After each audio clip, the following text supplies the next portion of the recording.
it's your boy PSA Sitch here with a second time Thursday stream. I'm not sure if we've ever done a Thursday stream on this channel with everyone's favorite train conductor, Adam Friended. How you doing today, Adam? A train reigns supreme, right? Have you finally officially adopted the A train? I saw a pretty good meme today that was really warmed my heart. It was actually definitely winning me over. We'll have to show that on the Sunday show. Okay. But let's be nice to our guest here. We will be, of course. Welcoming today, the Distributist. Yeah, I'm doing a rare base live stream off channel, although I usually do this on my channel. Yeah. Look at him. He's a handsome guy. He's going to give Adam a run for his money here. So who's gonna lay out the backstory here? Yeah, you want to lay it out, Dave? How this live stream comes together?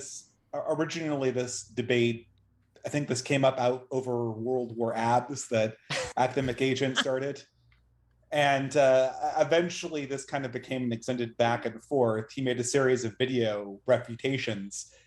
And I don't know, did you guys actually watch those videos or no? We did not, but let me give a little bit better backstory here for someone who might have sorry, go ahead. Yeah. Who might have just joined in, who's not familiar with any of the back and forth that's taken place. So Academic Agent is another YouTuber. I've been on a couple of his live streams. He started off YouTube as an enlightened centrist, came out a few months later as someone on the right, and has been kind of trending TradCon. He did a video a while back that we were interested in for our Sunday show because it seemed a little bonkers, a little crazy, yeah, a little insane, a little out of this world, yeah. And people constantly give us a hard time for only beating up on people on the left. They say, you never go after people on the right. So we decided to do a show called A Double Dose of Dumb, where we covered a socialist, a far left socialist, and had some fun roasting them. And then we covered a far right TradCon, I guess. I'm not exactly sure what to call Academic Agent these days. So this was a fairly popular show, not one of our most popular shows, but people were into it. I went a little crazy. Academic Agent was in the chat. I was throwing insults right and left. But I've streamed with Academic Agent, so I was under the assumption that it was going to be taken all in good fun, that this wasn't going to be like a big deal.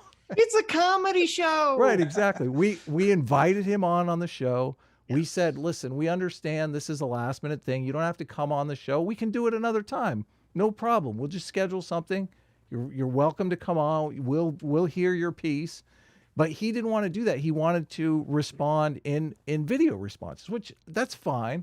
But that's his style, yeah. Well, okay, but in this atmosphere where we're having a conversation about, being a role model for young men and boys, I think being able to talk to people like an adult is an important aspect of growing up. Dave, would you agree with that? Is that something you would agree with? Well, it depends if you're following the warrior or the aesthetic. Exactly. And I think Academic Agent's going for the aesthetic, and I'm more of the warrior. So that's right. We're the warriors here. Yes. So you had left some comments, and you emailed me right after that stream and said, "Listen." I don't want to share. I mean, we already had a discussion on this. Yes, and you've been on my Thursday stream a number of times too. So I'll let you take over. Go ahead. Well, I mean, the problem is it's hard to kind of like parse what's the comedy from what's the serious argument.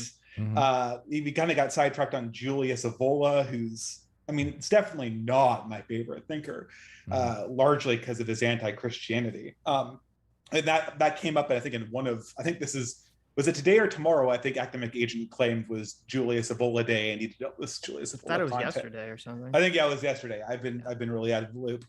I guess I'm just trying to. I guess what I'm frustrated with at this point in the internet is this conversations that kind of go in circles, and I feel like when it comes to the right wing with the radical centrists, we have this dynamic that keeps on going around and around in circles, and we kind of have this elephant in the room, and in my opinion the elephant isn't really female abs or Julius Evola. It's the fact that most people on the radical right or the right wing, including myself, think that the moderate or centrist or liberal side of things has really a very limited ability to address the problems in the modern world and actually come up with any solutions that aren't just iterations of doing the same thing we've been doing currently. I think in the last stream, what kind of frustrated me with, I was sort of frustrated with this, was this idea that we can't see the problems in the modern world. We can't see the problems, everything's fine. We're making a mountain out of a molehill when we talk about the decline in civilization or the decline in order. And I think that I've talked about this for what, like 5 years. And I feel that the problems that are emerging in society that have been sort of creeping in since basically the end of World War II are really manifestly measurable and really easy to see. And in the last 10 years in particular, they've become incredibly obvious. And so, the thing is with this, I love you guys as comedians, but I don't understand your worldview very much, because I don't understand how you can be a moderate centrist in this environment. It doesn't make sense to me. Mm-hmm. People like myself who've moved to, I'll be honest, I am radical. I don't consider myself someone who's radical in temperament. I think I'm moderate in temperament, but I'm radical not because I want to be. I'm not doing this for my health. I'm not Hassan Piker. I don't make millions of dollars being edgy online. And it's dangerous to have these opinions in a lot of ways. I'm radical because, and I think a lot of people have become radical, not just on the right, but on the left, because the centrist liberal solutions don't appear to be actually addressing the problems we're facing. Mm-hmm. And I mean, that's sort of the elephant in the room, right? Well, so before we move on, I just want to make clear here, just housekeeping. So you've come on to basically represent your own views. You're not representing Academic Agent. We've extended an invitation to Academic Agent. I know some people will perceive this as you coming in here as a surrogate for Academic Agent, but I want to make it clear that, you're not, you don't have any relationship with Academic Agent. You're not representing. You're not married to each other. No, I dating. Suspect that the answers I give will be very similar to Academic Agents. Okay. For instance, the whole Evola thing, like I don't really like the guy. I mean, I don't like his writing style, but I understand why people like him, and I understand what people get from him. And so I feel that I can defend him in the abstract, even though I don't agree with a lot of his conclusions. Sitch, I'll let you take over. Well, I was going to ask, what is, I hate to do this, being an enlightened centrist, what is the label that we should use to kind of refer to the movement or the ideology that you and AA are part of? Because we've been kind of using the word tradcon, but that, like, in America, when you say tradcon, I think people think of like Leave It to Beaver, the 1950s. And that's not, I mean, I don't know what you're advocating for, but that's not really what AA is advocating for. So I don't really know what to call this. Well, I mean, there's sort of two schools that I think probably would distinguish this area of the distant right. The first one is what is properly called the Italian elitist school of political philosophy that derives from Pareto and Mosca. Pareto was this very famous Italian statistician who came up with very seminal contributions to statistics, but he was also quite a profound political thinker as well. And he and a bunch of other right-wing Italians, I think this was before World War I even, came up with this idea. It was a modification on Machiavelli, basically. And this built on older sort of reactionary anti-Enlightenment Catholic thinkers from the 19th century, like Joseph de Maistre, who's someone I appreciate a lot more than Evola. And subsequently post-2000, this has been called neo-reaction, which I hate the term neo-reaction. But if you were to ask what the modern label is for this school of political thought, it's called neo-reaction. Neo-reaction, which is a super cringe. That's what people call it online. I mean, I could say, what about far-right elitist? Is that a better?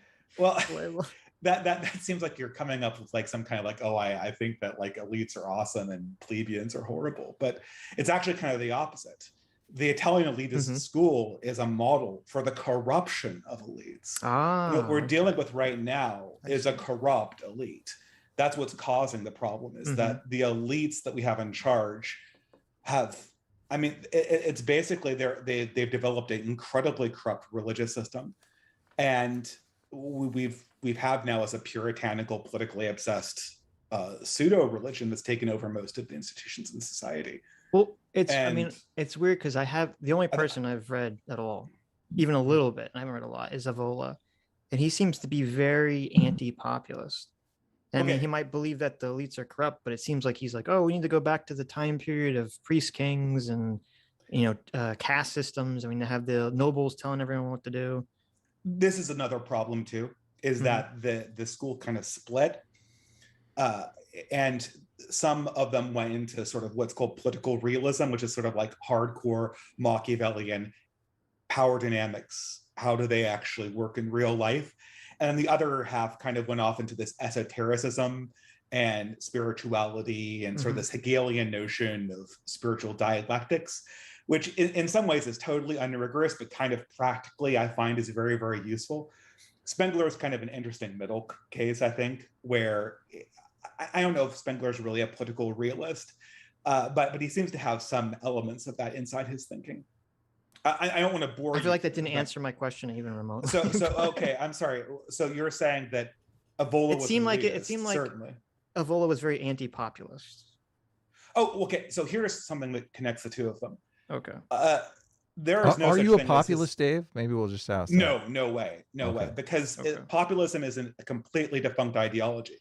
Because with very few exceptions, there have never been any. I can only think of one exception to this, but there have never been any populist movements that have been successful. All peasant rebellions get crushed. Donald Trump was a populist movement. How dare you? And it was crushed. Okay. The history, I can't remember who said this, but it was certainly someone from the Italian school.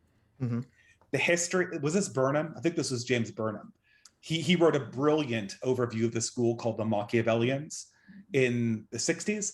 But he said that the history, I think this was him. He said that the history of the world is the history of the circulation of elites. And or that could have been de Juvenal. I apologize. But that is what people believe. And so the question is not, can the populist peasants unseat the aristocrats? They can't. It's impossible. The question is, how do you get a healthy elite to replace a corrupt elite whose priorities are in the wrong way? So it's more like replace the elites, not do away with the elites. And that's very difficult, right? Because that's an incredibly difficult operation. Just to get back to the reason where you wanted to talk to us, we did some back and forth in email, and it seemed pretty clear to me that we had different views on what the problem actually was. I mean, the conflict arose over this meme that Academic Agent perceived as a giant problem that we just didn't perceive as any kind of problem whatsoever. And he even jumped to the conclusion that, anime and manga is this giant problem, which just seemed completely backwards to me, because it seems to me we have a huge woke problem here in the West, and people are turning to anime and manga because it's non-woke media, and that's really what people want. Well, I mean, I don't know. I think what again, I'm speaking for Academic Agent, but he sees this as an extension of a general decline. Right, but I feel the decline is very measurable. The decline in health is, yeah. Go ahead. Just to avoid, you being a surrogate for Academic Agent, I think a discussion about what the problem actually is might be advantageous. Well, so yeah, I sent actually. Sitch. Well, just let me say 1 second before we get into that. Would it be helpful, Adam, for Distributist to explain what the point of the video was? Because we went over the video for 12 hours. That's great. And yeah. Everyone was crying that we were straw manning AA, which I don't feel that we were at all. So this is the original ad video that came out a month ago. The original, we did a live stream on that. Yeah. Yes. Okay. So, the ad video has two problems with it. The first one is that it's porn. Well, it has three problems. The first one is that it's porn. The second one is that it displays effeminacy. And the third one is that it's young men taking pride in porn consumption and effeminacy. And it's those three things that the video symbolizes, not female abs. That's the problem. Sure. That's what we talked about all those things. I don't know if this is true or not, but I'm sure that in the medieval ages or in war-based times, women had abs to a certain extent. Maybe. I think that's a little rare, but I could be wrong. That's not the issue. Venus de Milo has abs. Oh, is that are you trolling me or no? I'm serious. I didn't realize it okay. until someone said that, and I looked and I said, "Oh shit, it does." Oh, okay. Yeah. I mean, you certainly won't see that on any like Rococo period art. All the women are kind of very pear-shaped and plump, right? But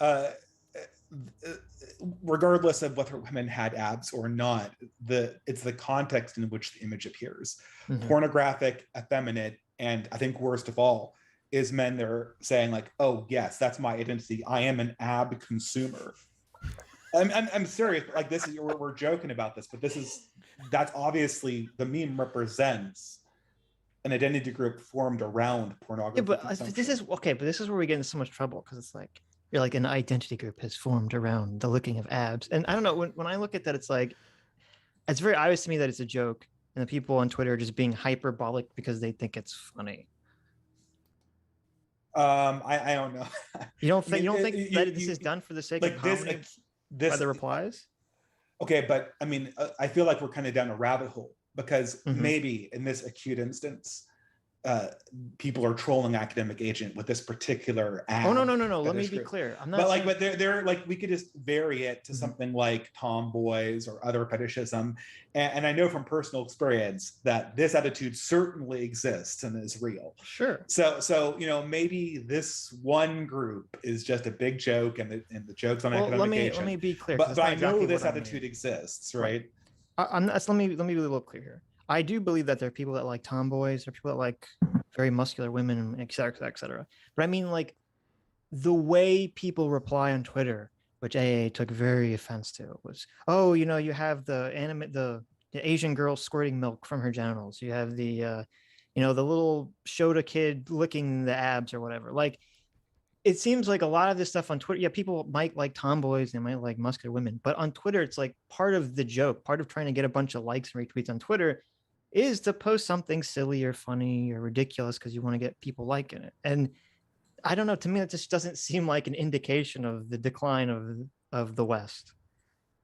Okay, but I mean, I think the central question is the West declining, and is one of its main features of decline what does that the even increase mean? Well, I mean, like, for instance, this is what I discussed last time we discussed this with Friended.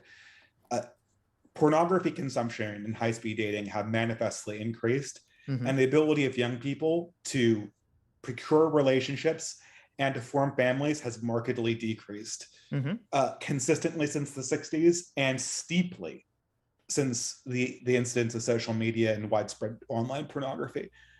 And so, like, I feel like we're kind of meddling with sort of minutia here, as of like, is the problem, does this particular meme contribute to the problem, or is there a problem and do things like this contribute to the problem? The first one, who knows? The second one, almost certainly. Well, I mean, the problem is about dating and people not forming stable families and stuff. I think those are problems and they're happening. I just see that as completely disconnected from people making jokes on Twitter about the kind of things that he was complaining about. These don't seem to be even remotely connected in my mind. Pornography and family decline? Yeah, well, first of all, it's not even pornography. It's just people over, joking about the over-sexualization of some cartoon character. Okay, but I mean, I don't know. I mean, this is sort of, I feel like we're getting in the minutia, and if this is just, oh, well, it's a harmless joke, that's fine. We can just move on. The problem is, I think Academic Agent saw this as representative of the larger phenomenon. And I agree with the Academic Agent that the larger phenomenon is a problem, right? Like, who cares? Okay, stupid meme, I don't care. But it's larger phenomenon that's the problem, right? And that's, and I think that when it comes to centrism, what a lot of people on the right are kind of looking for is, so we have this problem. I mean, we have widespread societal health problems that stem from trust to violent crime to declining relationships to declining happiness to declining IQ.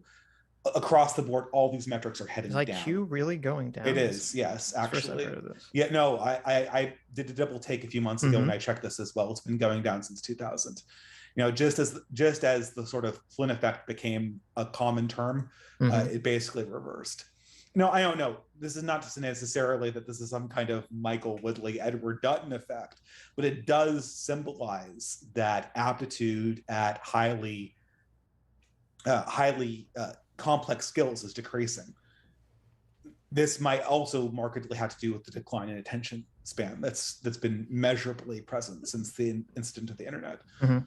So, but that can't possibly, it can't just be the internet, because all of these trends, perhaps not the IQ and notwithstanding, have been going down and down and down since the 70s. And, you know, we're seeing this problem and people are looking for solutions. And that is why people are reaching for radical solutions, such as, you know, Italian elite school or Evola, and they're two very different things. Right. You know, it seems weird that the solution to declining marriage and stuff is to say we need harems and we need to have pickup artists and all these things that seem to go very counter to being a traditional list in that aspect. I don't understand like the pickup artist thing. Like, I don't think the pickup artists are really represented in right-wing circles. Oh no, I thought A had a pickup artist do a guest spot on his channel attacking us. Oh, I don't know. I mean, like, because like he just wanted to have someone else post on his channel. I don't know. I mean, like, we could focus on like, you know, associations, but that doesn't seem to be like getting at a point, I guess. It's not like, a question of association, because at first I thought this is where I get so confused about this. And I think this is where a lot of the audience gets confused, was because, you know, when we kind of walk into this, we just think, oh, you know, this is some trad con, he wants to go back to 1950s, blah, blah, blah, blah, blah, blah. And then I saw that he had a pickup artist on his channel. And I was like, this is so weird to me, because this seems to be so counter to monogamous, you know, strong, stable monogamous relationships and all that stuff. And then I read the chapter from, you know, the Evola book, and Evola's over there, you know, praising harems and talking about how we should have harems and all this other stuff. Evola was a pagan, right? Yes, he was, and he was and he was very against Christian morality. Yes, he was very against Christianity. He's like, it's just Jewish subversion. I've read him. I mean, it's not really my cup of tea, obviously. Okay, but that's why I guess that's why I'm so confused by all this, because this is so outside my wheelhouse that I can't wrap my brain around what the fuck is being advocated for here. Okay, but there's just a critique, right? I mean, so for instance, if you were critiquing Islam, like there would be an atheist that critiques Islam, there would be a Christian that critiques Islam, and there would be a pagan that critiques Islam. And all three of those voices would disagree with each other on other things. They would all agree that Islam was wrong. Right? So you know, you can, sure. I mean, or atheism, right? Like, you know, you could have like a Nazi atheist, or a communist atheist, or a liberal atheist. And, you know, I guess does that disprove atheism, that because they're all against God belief, they have different beliefs that contradict each other? I mean, not really, right? This is what you're encountering as people who are against modern notions of egalitarianism, and egalitarianism applied to relationships. And no, I understand all that. I'm just saying that it seems like when I've heard people critique, you know, the serial, what'd you call it, Adam, serial polygamy or whatever? You know, like the de facto polygamy. De facto polygamy, right? With everyone going on the dating apps and all this stuff. It always seemed to me that the advocation was, we need to have the nuclear family. We need to have these, you know, single monogamous relationships. And I mean, and I guess what I'll ask you is that, like, since Evola is the only person I've read, is his view of relationships that indicative of the rest of the quote movement, or is he just out there, you know, doing his own thing? First of all, there's not a movement. This is an intellectual group. Whatever of authors, we're going to call this, yes. Okay, so absolutely not. Almost everyone in the right wing is Christian and traditionalist. The Evola is read because he is felt to be someone who's interested in spirituality and in classic forms of spirituality. I don't know anybody who's seriously advocating for harems. And these groups are predominantly traditional, religious, and Christian. Okay, well, that's why I was so confused. Right, okay. I mean, okay, I'm trying to think of an example, right? I mean, like I don't know. I mean, like, you know, we read, you read Newton, right? And Newton had all sorts of kooky, I mean, you believe Newton's ideas of gravity. Do you believe his ideas on, like, angels controlling the planar orbit of the sun or something like that. Like, no, right? So I mean, like, people are read and not all of their beliefs are contained. What makes Evola popular, and this is actually probably to my point, Evola isn't science. Evola is just going back through historical archetypes and trying to piece together how ancient people viewed the world. And I know this is a legitimate way of approaching problems, because there's this other kooky thinker who wrote a book doing just this. This, you might have heard this, Jordan Peterson, called Jordan Peterson. Right. And okay, but here this sort of gets to the critique of Peterson here. The right wing believes that Peterson is sugarcoating his analysis of the past. When you get into when you read primary sources that go back to like pagan times, you come across hard archetypes, hard hierarchies, sort of a very brutal understanding of how the universe works, and a very unironic belief in divinity and higher orders of spirituality that is not sugarcoated the way that Jordan Peterson likes to sugarcoat his prose and present his ideas as liberal. This is another thing too. You go read these older authors, and if you're interested in this, our form of government, our liberal democracy, was well known to people in the ancient world. And to any time before the 1800s, this idea of liberalism, this sort of broad, ethically neutral liberalism and democracy was considered to be absolute poison by almost all ancient thinkers. They predicted that the second you would do this, the system would become captured by immoral actors, religious fanatics, and people who were looking to cynically profit off the collective by basically becoming activists and representatives of political interests and simply robbing. But that's a super easy prediction to make, because that prediction applies to basically every society that's ever existed in human history. Oh, no, but it's in particular, it's a problem with democracy. It's in particular a problem. This is something that a lot of people in the ancient world believed, that this would, I mean, I use the word democracy loosely, because I think if you brought Aristotle into our present systems, you would describe it as some kind of democracy oligarchy hybrid, but this is a belief that you see from, I mean, I'll give you an example. Like, a lot of people, and this is another thing I want to kind of bring up, liberalism. Is this something that we can talk about as a means to an end, or is it sort of an end in itself? Can liberalism fail, or can it only be failed? Because there were frequent debates about democracy and liberalism in the 19th century. And then you examine the 20th century, and you have to ask yourself, if we brought these debaters from the 19th century and they could see the results of democratic liberalism in 2020, like, who would win that debate? Would if Thomas Carlyle and his democratic detractors, say, for instance, I think Walt Whitman was one of them, right? If Walt Whitman and Thomas Carlyle were brought to the 21st century and they could see the 21st century, would Walt Whitman be like, oh yeah, this is awesome. This is exactly what I wanted. But there's a difference between saying, let's bring someone in the 21st century, as opposed to let's bring someone to some specific year where this specific thing is happening.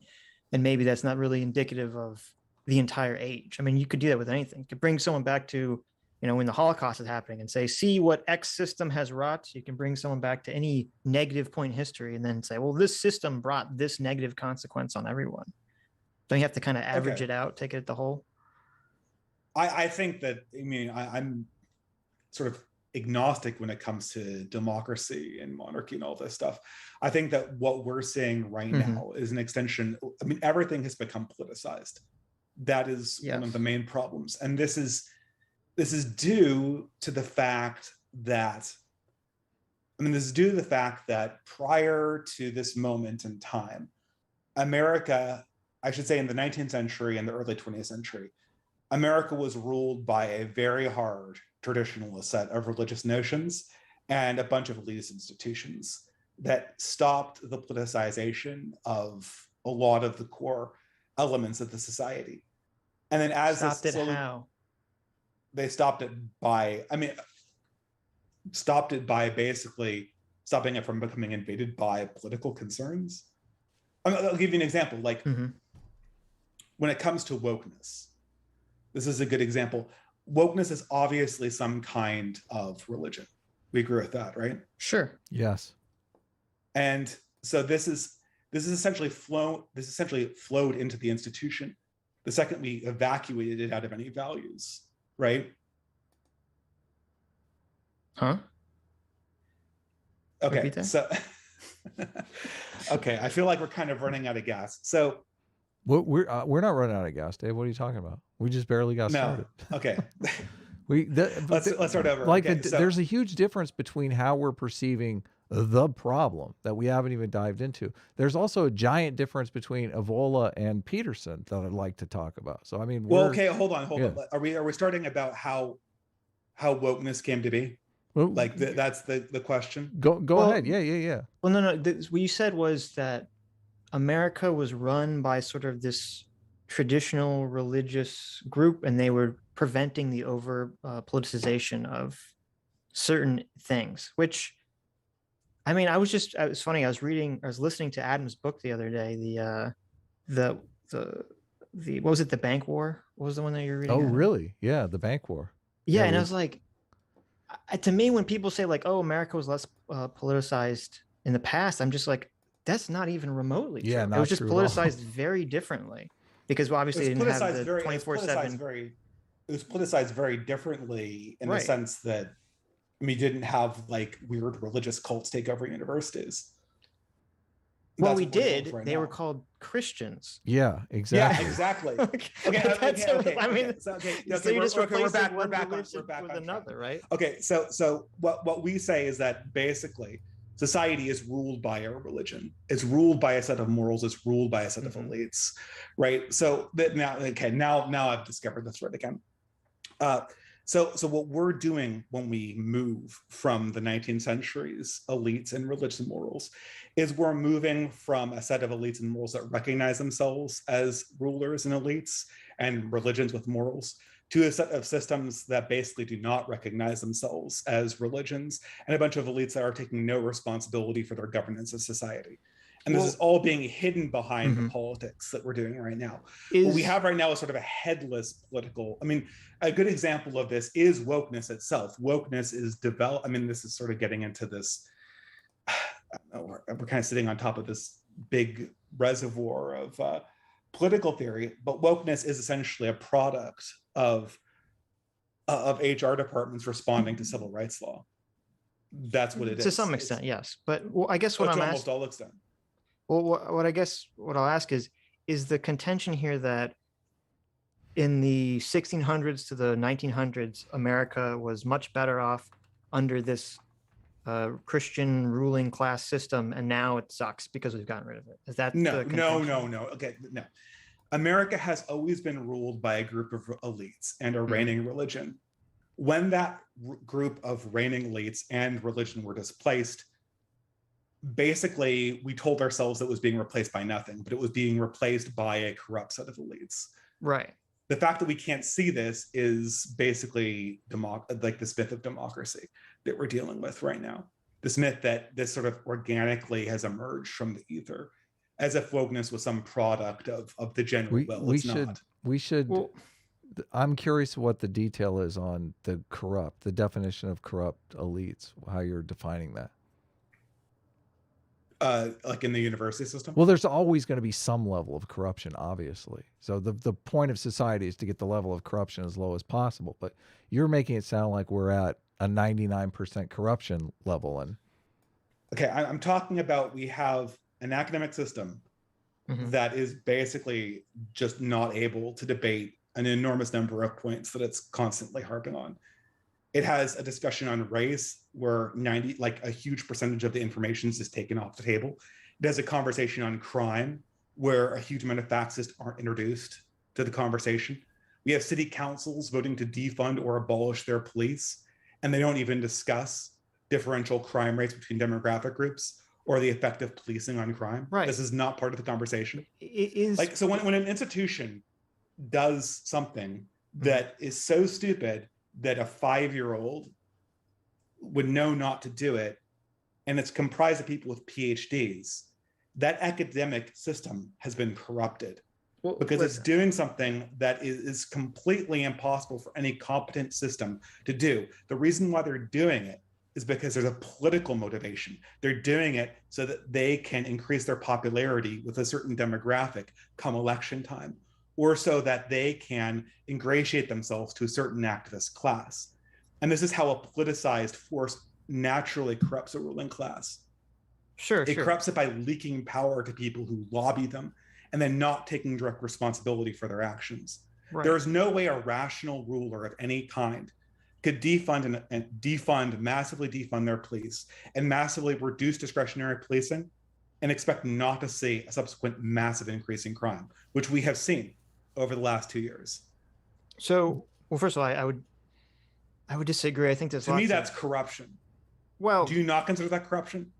I consider it bad. I don't know if I consider it corruption. I mean, it's hard for me to parse out who is doing this for cynical purposes and knows it will fail, and who's actually just naive and is buying into this nonsense. So, the nonsense. Okay. Los Angeles didn't defund the police, Dave. Like, not every city fell for this nonsense. Okay. No. But like this whole, like, not all, like, of course not all, never, right. Not all. That's always like, I'm sure there's some city that didn't. Well, yeah, but if you're pointing to Chicago and saying that's every city in America, I don't think Montana, and Seattle, and Chicago, yeah, exactly. You're pointing to Portland, New York. I'm talking about 5,000 to 6,000 extra dead bodies. Yeah, that wouldn't have been there if this mistake hadn't been made in 2020.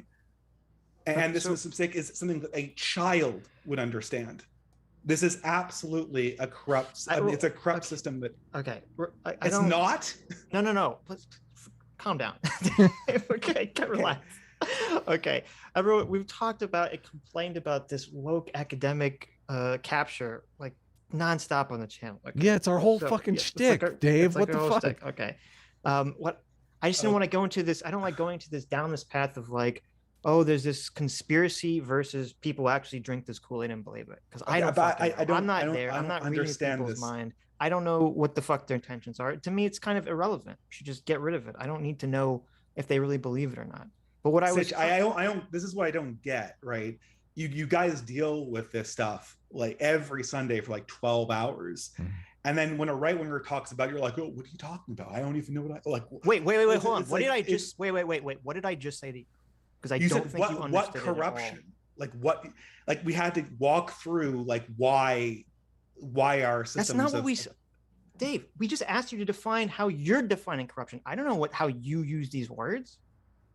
Okay, so you do agree that we have everything you just said is awful, and we talk about it being awful all the fucking time. Okay, so are we in agreement about this then? Yeah, we are in agreement that it's bad.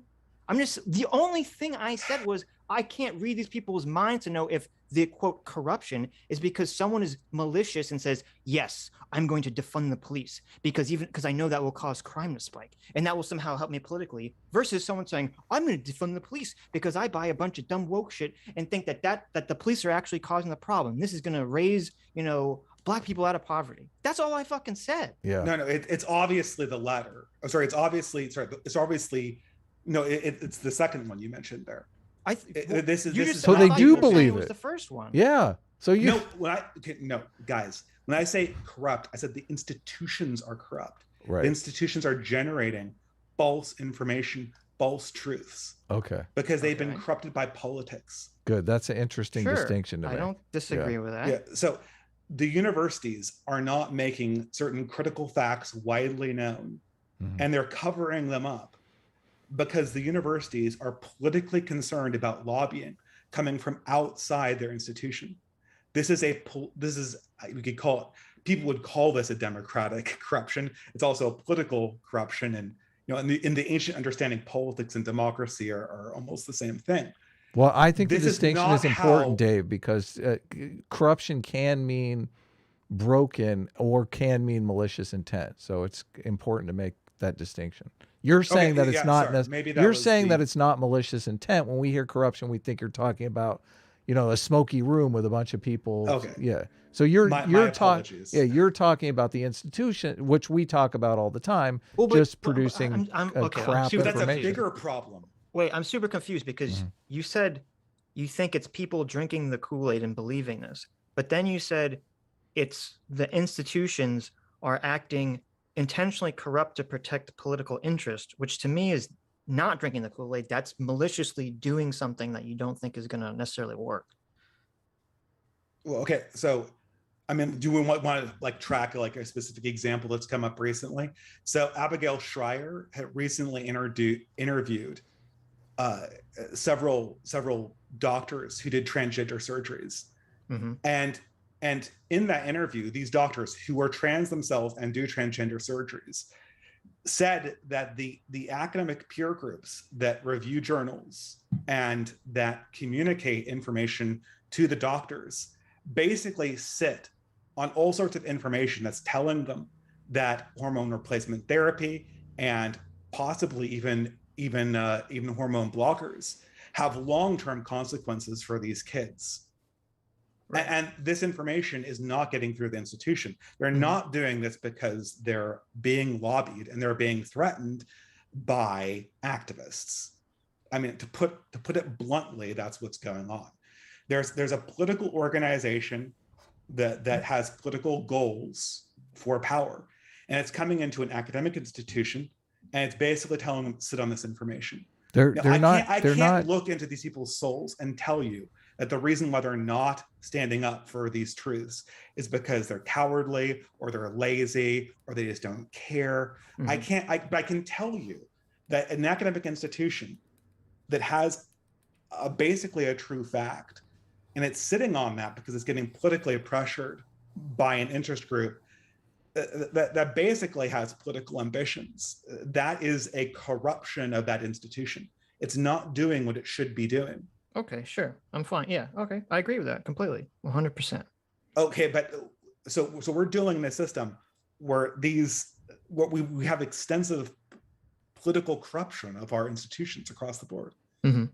This isn't any different though than the Catholic Church suppressing evolution. I mean, this has happened again and again and again.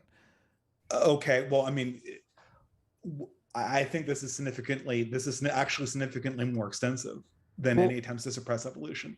I guess going back to the question I asked earlier, is that is there a better time in American history that's being pointed to as like we need to go back to this, or that it was better then than it is now? On what metric? I mean, the problem on is this metric of the corruption of our country. Oh yeah, you can go back to the 80s. There's less corruption like this. The 80s. The 80s had way higher crime. What the hell are you talking about? Year after year, this has gotten worse.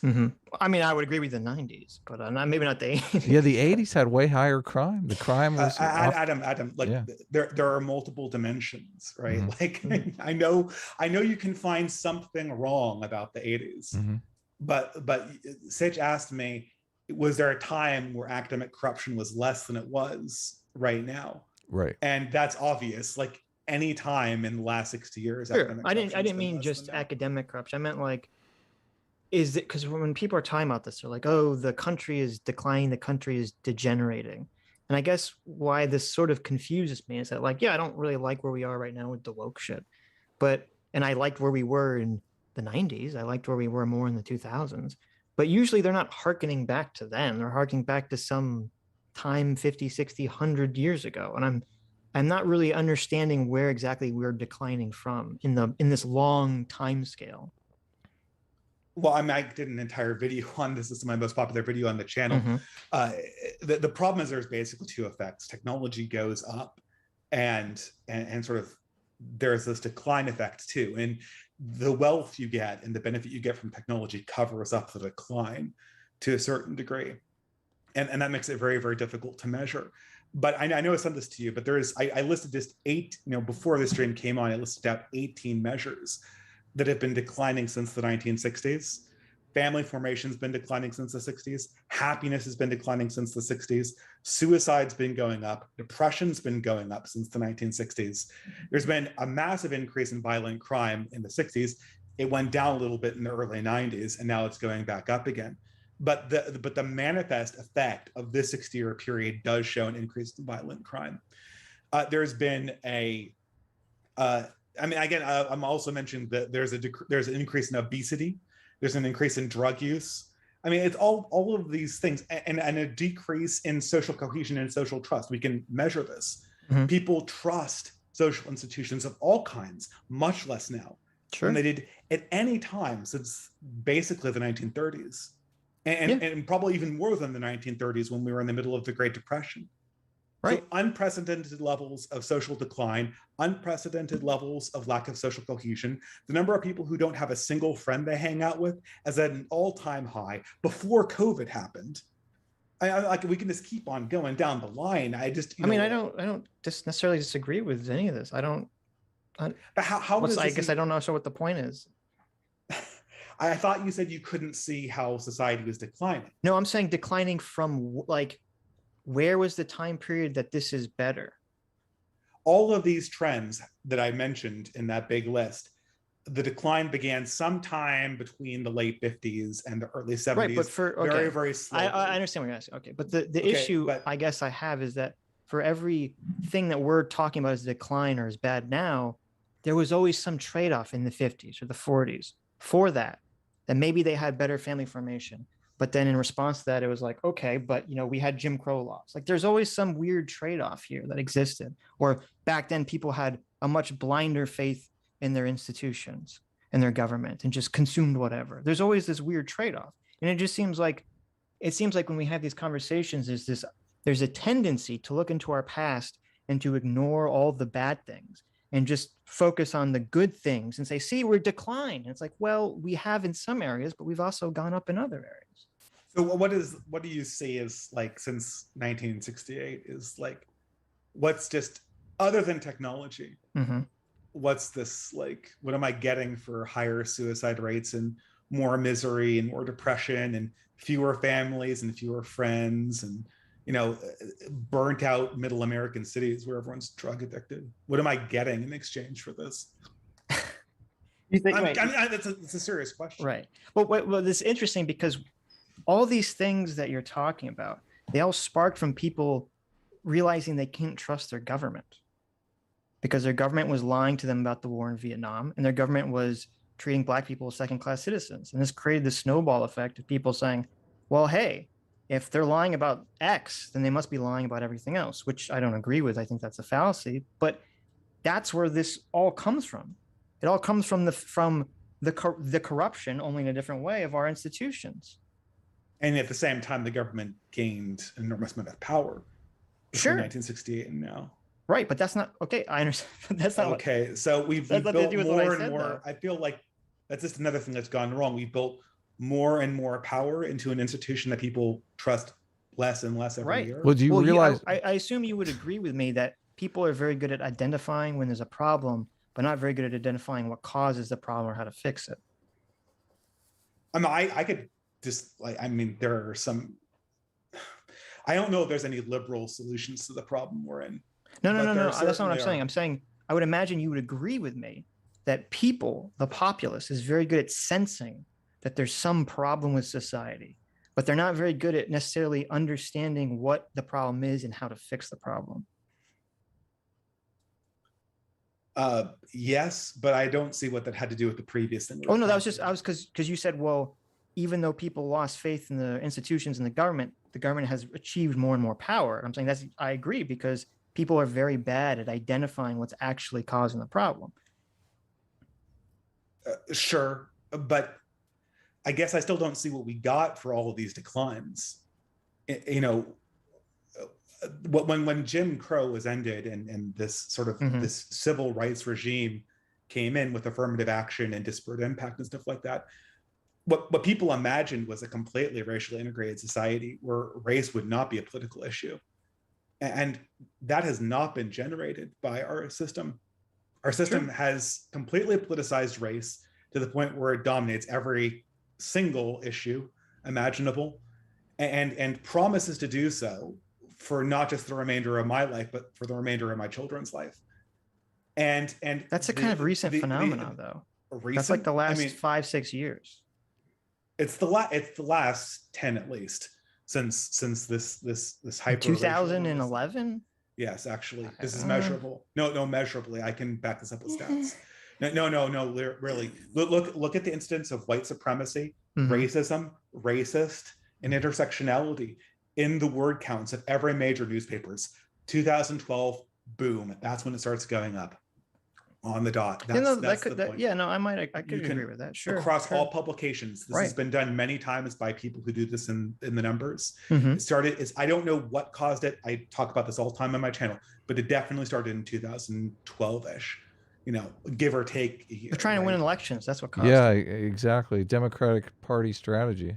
Okay, but we had tons of elections before that and tons of elections after. Yeah, but we had a first black president in 2008 and reelected in 2012. Well, because what happened was Obama won very strongly on the black vote and getting minorities out, and the Democrats felt like this was going to be the new political strategy because they'd always been kind of floundering after, ever since after Reagan. There's always been this kind of like, how do we come back from Jimmy Carter?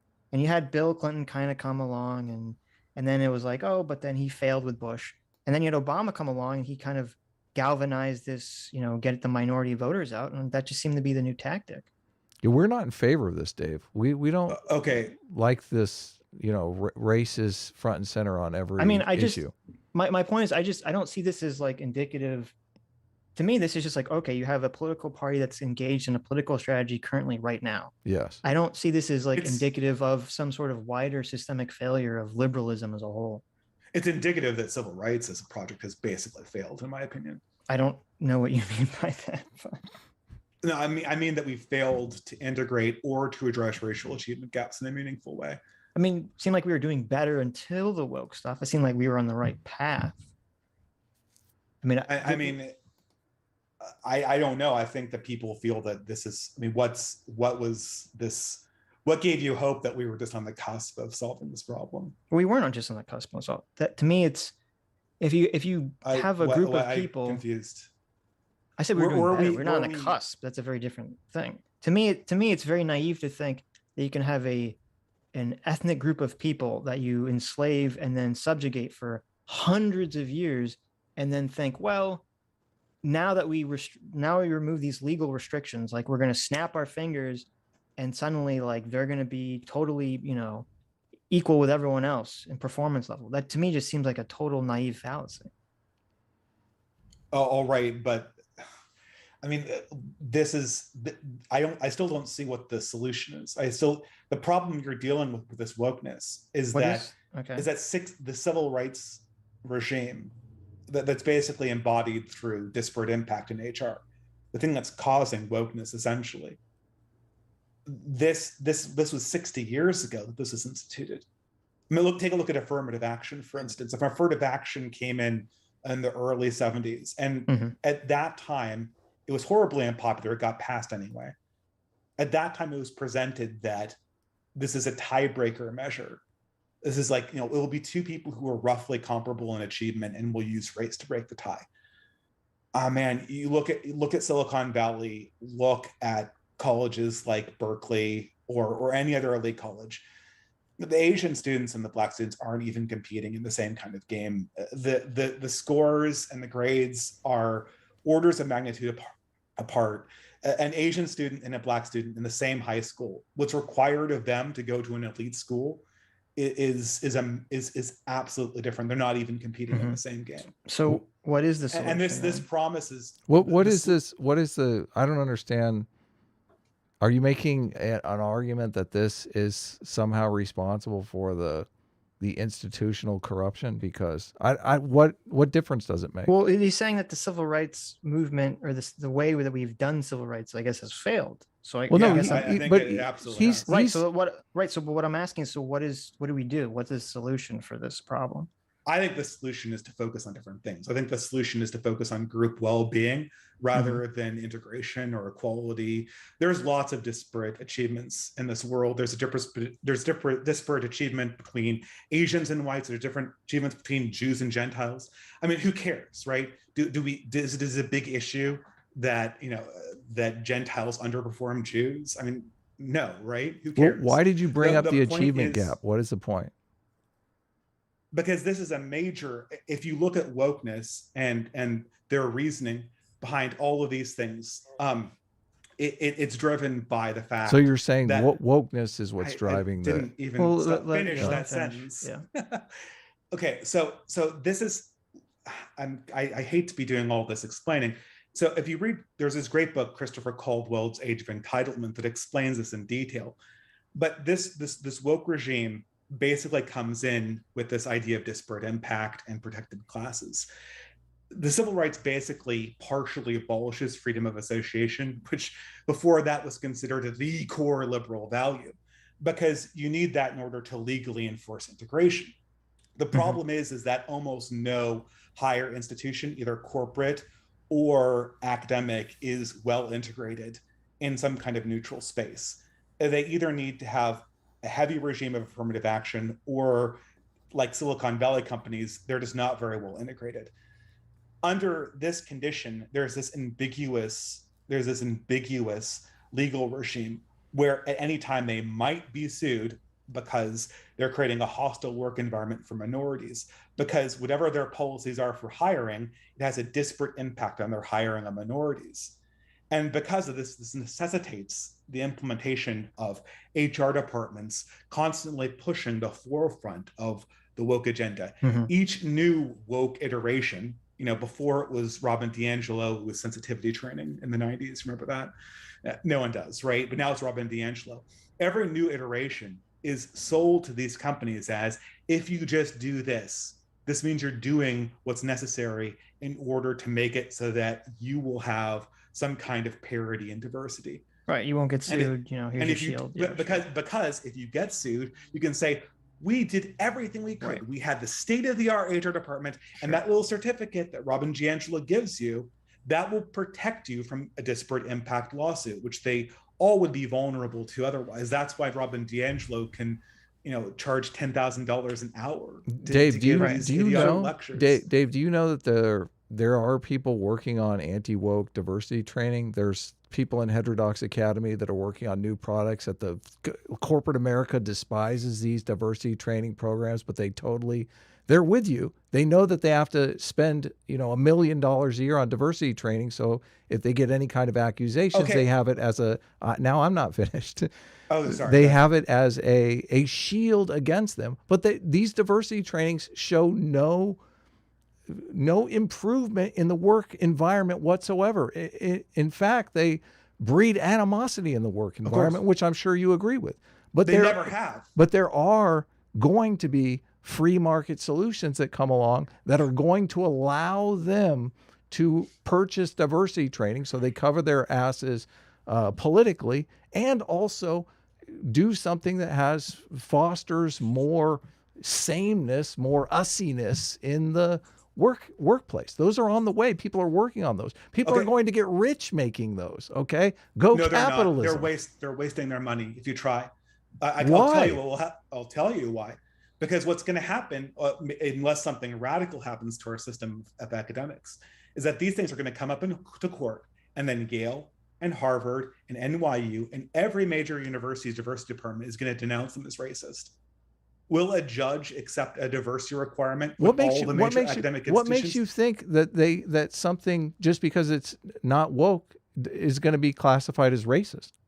No, they'll be racist because Harvard's and all the other colleges say that they're racist. And will a judge? You don't think that there's academics at all of those institutions that hate the fucking shit out of this woke stuff? Not that work in these departments, because if they hated the shit out of this wokeness, they'd be out of a job. So what is the only reason why these academic positions even exist is because of wokeness. If wokeness went away, all of these academic positions would admit that they're completely useless, and the people that they're graduating shouldn't even be employed. They have to be part of. You're saying Harvard and Yale are completely useless now that wokeness has destroyed Harvard and Yale. I'm saying that the Harvard and Yale facilitates a number, like all modern universities, facilitates a number of departments that basically are woke departments. Every single person in these departments are woke. That's where wokeness comes from. This intersectionality and critical race theory, you guys know this, it comes from Harvard Law School. It comes from and from Harvard Law School, it went right on into the African Americans Studies Department and all the other woke university departments. 100% of these departments are woke, and they will facilitate expert witnesses. And once every single college shits all over Heterodox Academy's like non-woke diversity seminar, which I'm sure doesn't work at all, right? So you're swapping one snake oil for another. Because I don't know what anyone's getting from a non-woke diversity seminar. Because what are they getting from a woke diversity seminar? They're not getting anything. All bullshit. Right. So, but you don't think that there can be, you don't think programs can be developed that will not create the kind of animosity that the woke stuff creates? You think that's impossible? Oh yeah, it's easy to not create the animosity. Just have everyone in a blank room for 2 hours. That won't create animosity. You don't think there's any kind of discussion that can take place? What they won't do is taking all people, putting them in 2 hours, and solving racial problems inside an engineering company. No, or inside, that's not going to work. Right, we agree with that. And it's not going to create equality in their hiring regimes in Silicon Valley. Right. So that will not work. So this goes back to what I asked earlier, which is, I mean, I agree. I don't think the programs we currently have, I'm not familiar with what the Heterodox Academy's program is, but I obviously agree the woke programs we have don't work, will never work. But so what is the solution? Because you said focus on group well-being. The solution is to focus on group well-being. Yeah, what is that? I don't know what that means. So the problem right now is that we don't have enough jobs. We need to focus on, well, first of all, if we're talking about the African-American community, their problems, in my opinion, are not that we don't have like enough African-American astrophysicists. The problems of the African-American community are that they need more low-skilled jobs. They need a higher demand for low-skilled jobs, and they need to have family structures that actually work. And the government needs to absolutely facilitate that with subsidies, in my opinion. Mm-hmm. That's the best way. That would be one way to do it. I also think that a good way to do this also would be to massively lower the immigration rate to this country, which would in many ways kill 2 birds with 1 stone. I mean, well, the first part, what you're saying was, I mean, that's all like left-wing economic policy from like the 50s. So, I mean, I don't know if I disagree with that, but you know. I mean, I don't know. I mean, like the point is, but if you're talking about, you understand. It's highly offensive, Dave, that you think the African-American community needs low-wage jobs. You're basically saying they're all dumb. Super offensive, man. They are that over this measurably they have that's a low skill population, right? And there's why are you singling out the African American community? There's not white communities that are low skilled that need low skilled jobs as well. What wasn't the question about the African American community? Well, no, I'm not talking about the African American community. I asked what you meant by focus on group well-being. Focus on group well-being. Yeah. What does that mean? What we need to do is we need to institute policies that increase health, that increase employment, and that increase family formation. That will help these communities. Not focusing on this stuff like, you know, are we well blended inside institutions between different groups? So do you mean when you say focus on group well-being, what do you mean? Like, part of the problem is that we're taking all these groups and we're comparing them. We're saying, oh, you know, blacks are doing X and whites are doing X and Asians are doing X financially. Yeah, we need to drill in on that. Like isolated and only thought of internally. Yeah, I want to get the logic of this argument, David. It seems like you're trying to say that we need to get rid of the achievement gap because the wokesters are using the achievement gap to gain political power. And I don't buy into that argument one bit. I don't think we can remove the achievement gap. I think it's virtually indestructible. I totally disagree. 100% disagree. Yes. Oh, okay. I mean, so whatever, we've been trying to remove this thing for 60 years. Mm-hmm. And I don't know, maybe like we could eliminate it in 300 years maybe or something. I think we could eliminate it in a generation pretty easily. What's your idea then? I don't want to go into it, man. I don't want to sidetrack the debate. Come on. I think it'll take a little bit longer than a generation. Okay, but you understand. Well, part of the problem is the wokeness. The wokeness is creating resentment between the two communities. The things that you're saying is creating resentment between the two communities. We had a conversation with the 2 critical race theories that talked about something I didn't even know is a vocation, but it's called Afro-pessimism, Like, if you are in a situation where you're constantly being told you're, a second-class citizen and you're never going to achieve anything, and there's this thing called white privilege and you don't have it and never will, people are not going to try. This is going to be demotivation gasoline for people. So the thing that we have to get rid of is that demotivation. I think you probably disagree with me on that front, but I think that would go a long way. I believe cynically that people are using all of the wokeness to gain personal power politically at the expense of both communities, the black community and the white community. But we just said that wokeness became, it only became very prominent outside of the academy in 2011. And the racial achievement gaps have been going on since the country's history. Now they are using it.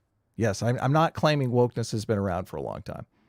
Oh, I guess that really means I can't buy it as a credible source for eliminating this. Are you saying that the resentment in the African American community is something new?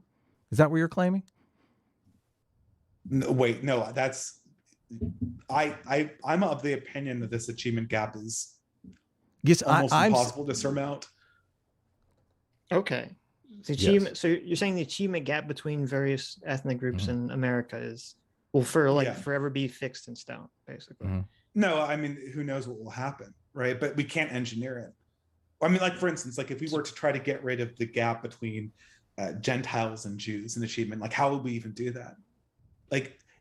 If I put that on the floor of the Jewish community, what are you guys doing to fix this? What would you even do? I don't know the answer to that Could we create a wider gap, Dave? Would it be easy for us to exacerbate the gap? Seems like that's a lot easier. We are exacerbating the gap. Right. Yeah. Sure. But so we just throw our hands up and say, well, I don't know what to do, so fuck them. The thing is to focus on things that I think we can actually, the things that we can actually solve, and the things that actually make a difference. I don't see why. What makes a difference right now is our American communities are dying. I can't emphasize this enough. American communities are dying. I don't know what that means. I think this is why I wanted to talk about the problem, because first of all, you're trying to bring in this radical solution for a problem that we don't even think exists. It all goes back to this fucking abs thing. You guys are looking at this like we're on the verge of societal collapse, and I'm looking at it like the solution even is that's being prescribed either. So.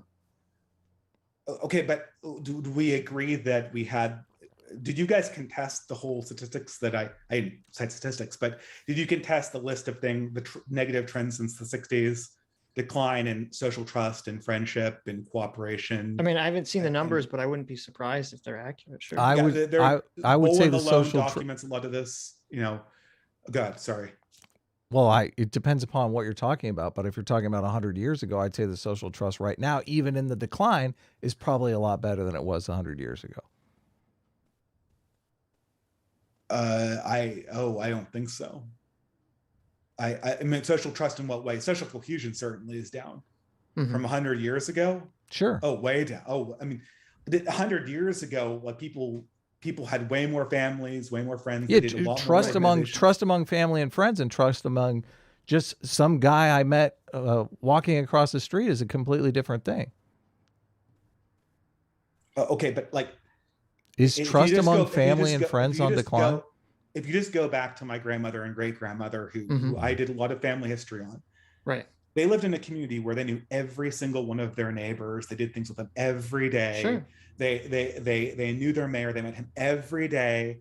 My grandmother, my maternal side, I never knew her. She lived in San Francisco. Well, yeah. And what was the population of where she lived? Incredibly homogenous and incredibly Catholic. No. I meant yeah. I meant the numbers. Was this a small community? Was this a big city? Where did she live? Well, my paternal grandmother grew up in a small community, and my maternal grandmother grew up in a very large community. Yeah. Both of those experiences were incredibly more cohesive than anything you would encounter in this. Wait, you said your grandmother? So this is when, like 70, 80 years ago? Yeah, well, right. You have the same thing today in small towns, though. I mean, it's not any different. No, but like... No, you can measure this. It's not the same. We can see the decline since we've been measuring this, and we can confirm this. Like, I can confirm this in my own experience. Well, that's just an anecdote, but anyway. Well, but wait a minute. No, the statistics aren't an anecdote. If we measure people's reported friendships and their participation in communities, and I've read Bowling Alone. I know the... Okay, so you know it's not an anecdote. Okay, but this is because of technology. Yeah. And because of the urbanization of areas and people moving to big cities and bigger areas with more and more people. Yeah, totally. Right? This is what's causing all this. I don't think that's a good explanation, because we had a de-urbanization in the 70s when this was going on, and then a re-urbanization in the late 90s when this is going on, and the trend persisted throughout all of them. Because technology keeps increasing. People want to go out and they want to interact with their people, but people are lazy and they will always be biased towards convenience. So as technology continues to increase, more and more people will spend more and more of their time at home, isolating themselves and finding little niche groups of niche communities they can fit into. Okay, and so they'll be getting more and more depressed and less happy and less Sure, they could be. That's very possible. This seems to be a bigger problem than we don't have a parity of, certain racial groups in certain professions. That might seems to be a much bigger problem. It might be, but this has literally nothing to do with the philosophy of liberalism or the government. This is just technology is allowing people to behave in this way. And of course, they're going to behave in this way because it's convenient. No, but you're ignoring the fact that essentially the religion that the ideology that we've instituted and taught our professional class has moved from being an ideology that focuses on forming families and small communities, as it was with Christianity and Judaism and Islam and all the other classical religions of the pre-modern world. It's moved from that kind of religion to a religion that's hyper-focused on technology and on politics. And so you have an entire elite professional class that's focused on the ridiculous problems that it seems like we're agreeing shouldn't be concentrated on, and who are neglecting the health of the communities, which I think should be focused on. Well, this feels like we're going to get into the same whirlpool of conversation that we had with Sargon. I don't remember if we had this talked about this publicly, or if this was when we talked about privately, where it's just like, what is changing things? Is material conditions changing people's attitudes, and thus our institutions and our ideas about the world shift to try to play catch up to the material conditions?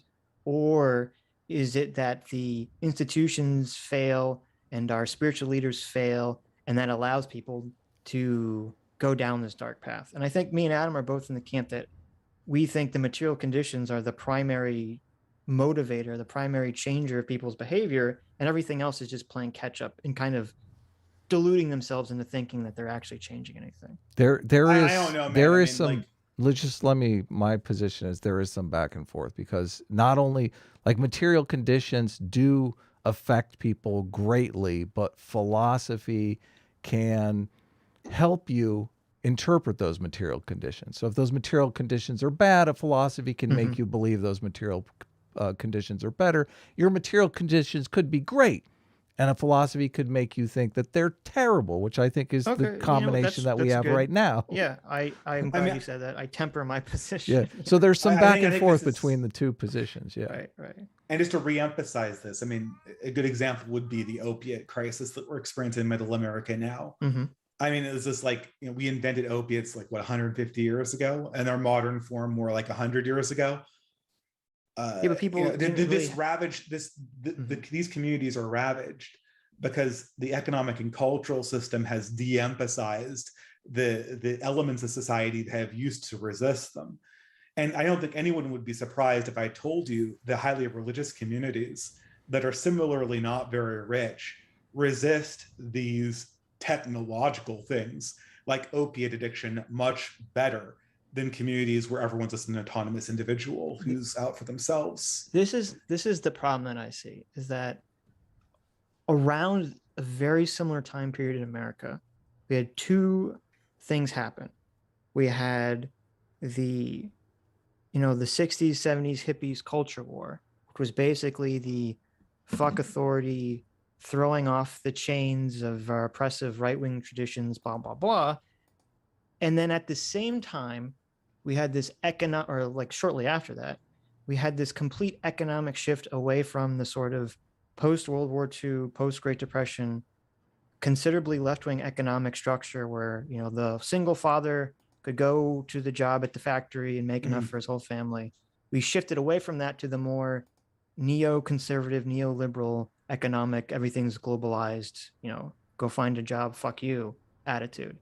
And I think both of these things were mistakes. Well, they could have been, but the problem I have is that it seems like everyone just wants to point to one of those as being the problem that we're facing now. And it's all like, well, if you're on the left, you say it's because of the economy. And if you're on the right, you say, it's because of the culture. I think that, I'm going to kind of blow this conversation up. I think it's because of our early cultural values. I think that we could see the decline of the family manifestly since the Moynihan Report in the early 60s, which was 15 years before the large major industrial evacuations of the Midwest happened, or maybe more like 10 years before that. No, but the elites saw this and they said, we don't fucking care. And I think that if the elites thought that this was a problem and they felt that family formation and a focus on social cohesion and social trust were a priority they wanted to promote, we could do this quite easily. Or not quite easily. We could introduce solutions. I don't think that there's liberal solutions, but there certainly are solutions. So it could be that some sort of cultural attitude could fight back to some degree. But again, this just falls back on you talk about like the opioid crisis and all these other stuff. It's like, this is happening because the material reality has been so fucked in this country that people basically don't know what to do with themselves. And so they fall back on drugs, or they fall back on wokeism, or whatever. They just fall back on some crutch to find. And you don't think that there's a difference between, wokeism is not a religion of the masses, it's a religion of the elites. Sure. Well, yeah, I understand. Okay, I guess I'll agree with that, sure. I think here's another dimension of this problem. Like, the university system has basically robbed middle America billions of dollars and has given them basically nothing for it. And that's nothing to be rectified. Well, I agree with the robbing part. I don't know about the nothing for it, but I agree with the robbing part, sure. It's given them less than nothing. It's given them an ideology that's allowed them to despise their... Yeah, you're right. It's given... with a few exceptions of some doctors and some engineers that have come out of these institutions, these universities have given out more wokeness and ideology that causes their subjects to despise their families. Majority of jobs and degrees you get from college have literally nothing to do with wokeness. Okay. No, but everyone gets... you can't go through college without being indoctrinated into that worldview. I didn't fucking... I went to college in the late 2000s. I didn't have wokeness. I didn't have wokeness classes or anything like that. Well, I don't know what college you went to. This was I went to a major college. So I went to a big college. I don't know. You must have been lucky to miss that stuff. It was everywhere when I went to college in the mid 2000s. So I don't know what to say. I think that... But what were you studying, I guess? Engineering. This stuff really? That's interesting. Well, you have the mandatory classes, right? This stuff, this ideology comes from colleges. That's where it comes from.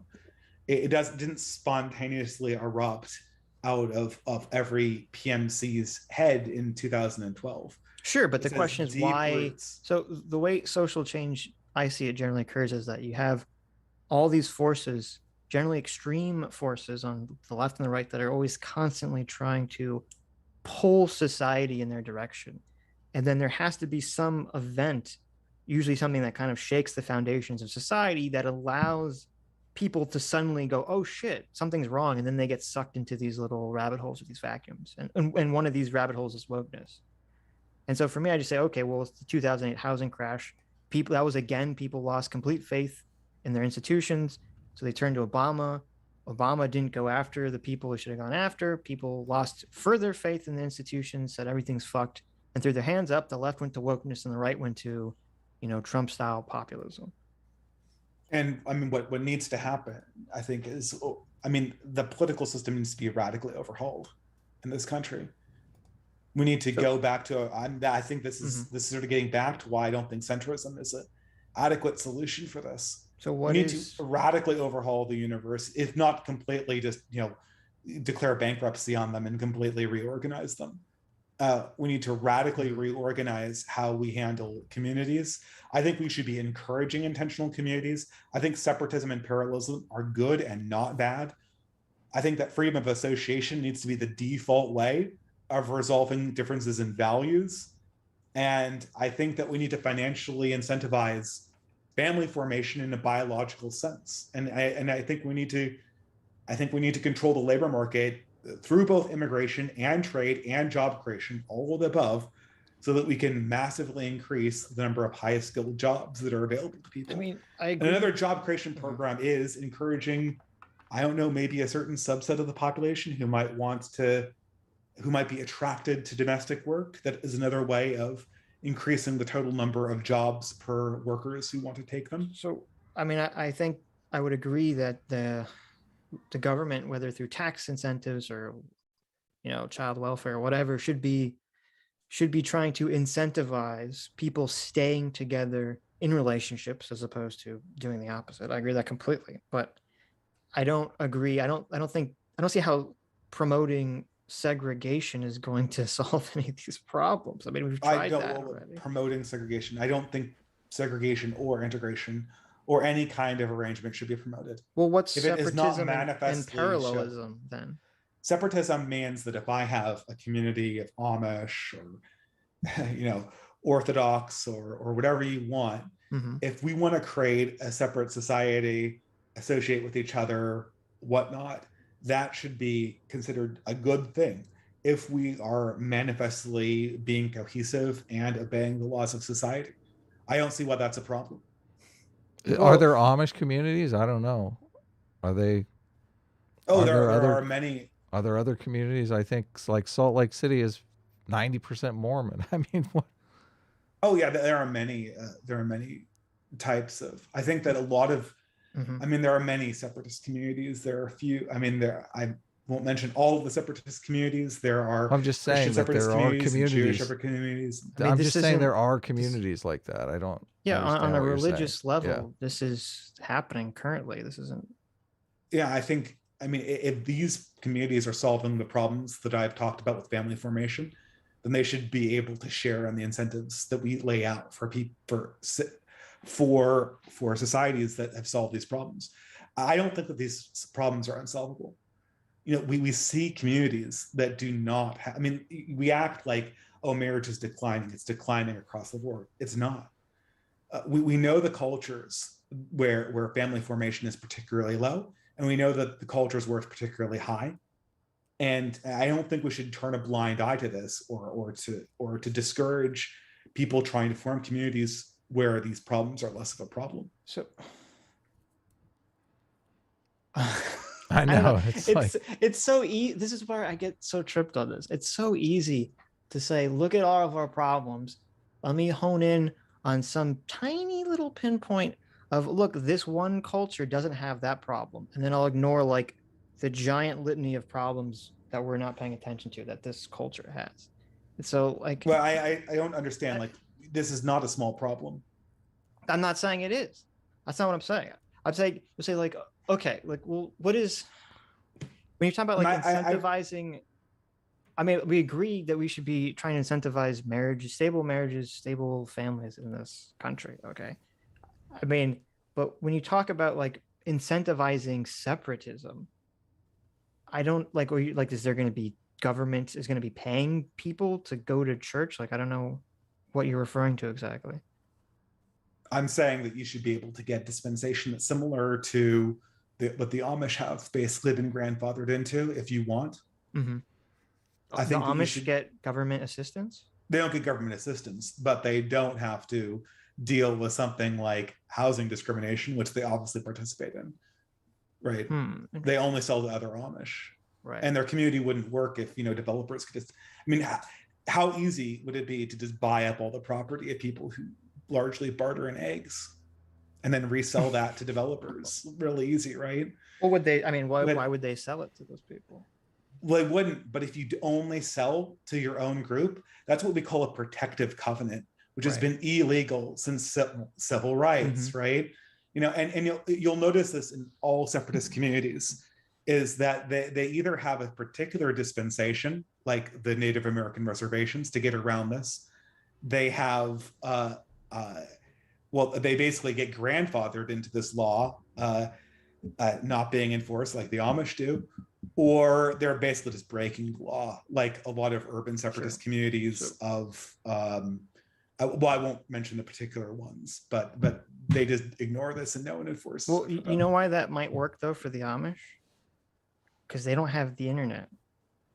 Okay, but this is the thing, right? And that is the thing. We can't all go back to let's all break apart into our little communities in America. That's totally not a feasible idea going forward in the future. We're more interconnected than we've ever been, and we're only going to be more interconnected going forward. There's no going back. I mean, first of all, I'm not saying that everyone needs to do this. I'm not saying that this should be enforced.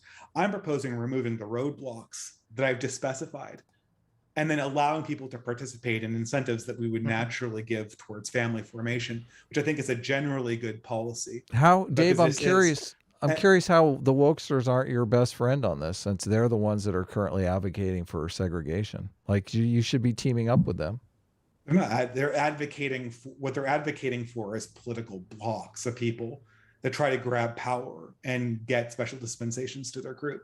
They're also advocating for that Black people should be able to have their own Black neighborhoods, Black and student unions and colleges, and they want to have this separatism too. This is the actual Black nationalists themselves. I mean, I would cooperate if someone's like Malcolm X and says, I want to have a Black community that's separate. I don't see what the problem with that is. The only problem I have with the wokesters, the only one, is where they try to grab political power and try to enforce their ideas on other people. I absolutely don't see the problem with a Malcolm X or a Marcus Garvey or, you know, a Sitting Bull saying, well, I see a big fucking problem. I mean, we're all in this country together. We don't need to fucking get together and get along and have a shared American identity and a shared American unity. What you're saying is the opposite of that. I don't know, man. I don't feel like we have much of an identity right now after deconstructing all the individual identities. I agree, why. But wait, I agree that this woke obsession with deconstructing identity is completely, is at least seeking to destroy the American identity. But what you're suggesting is just the same thing. Yeah. You're just saying we need more of it. Look, if you want to build an American identity and describe what actually that is, maybe you can get people to believe in that again, the same way that people believed in it in the 1920s and 1950s. Sure. You know, that's totally fine. And I think, you know, if I were the prince of a country, that's the first thing I would do would be to try to create some ethnogenesis around an American identity.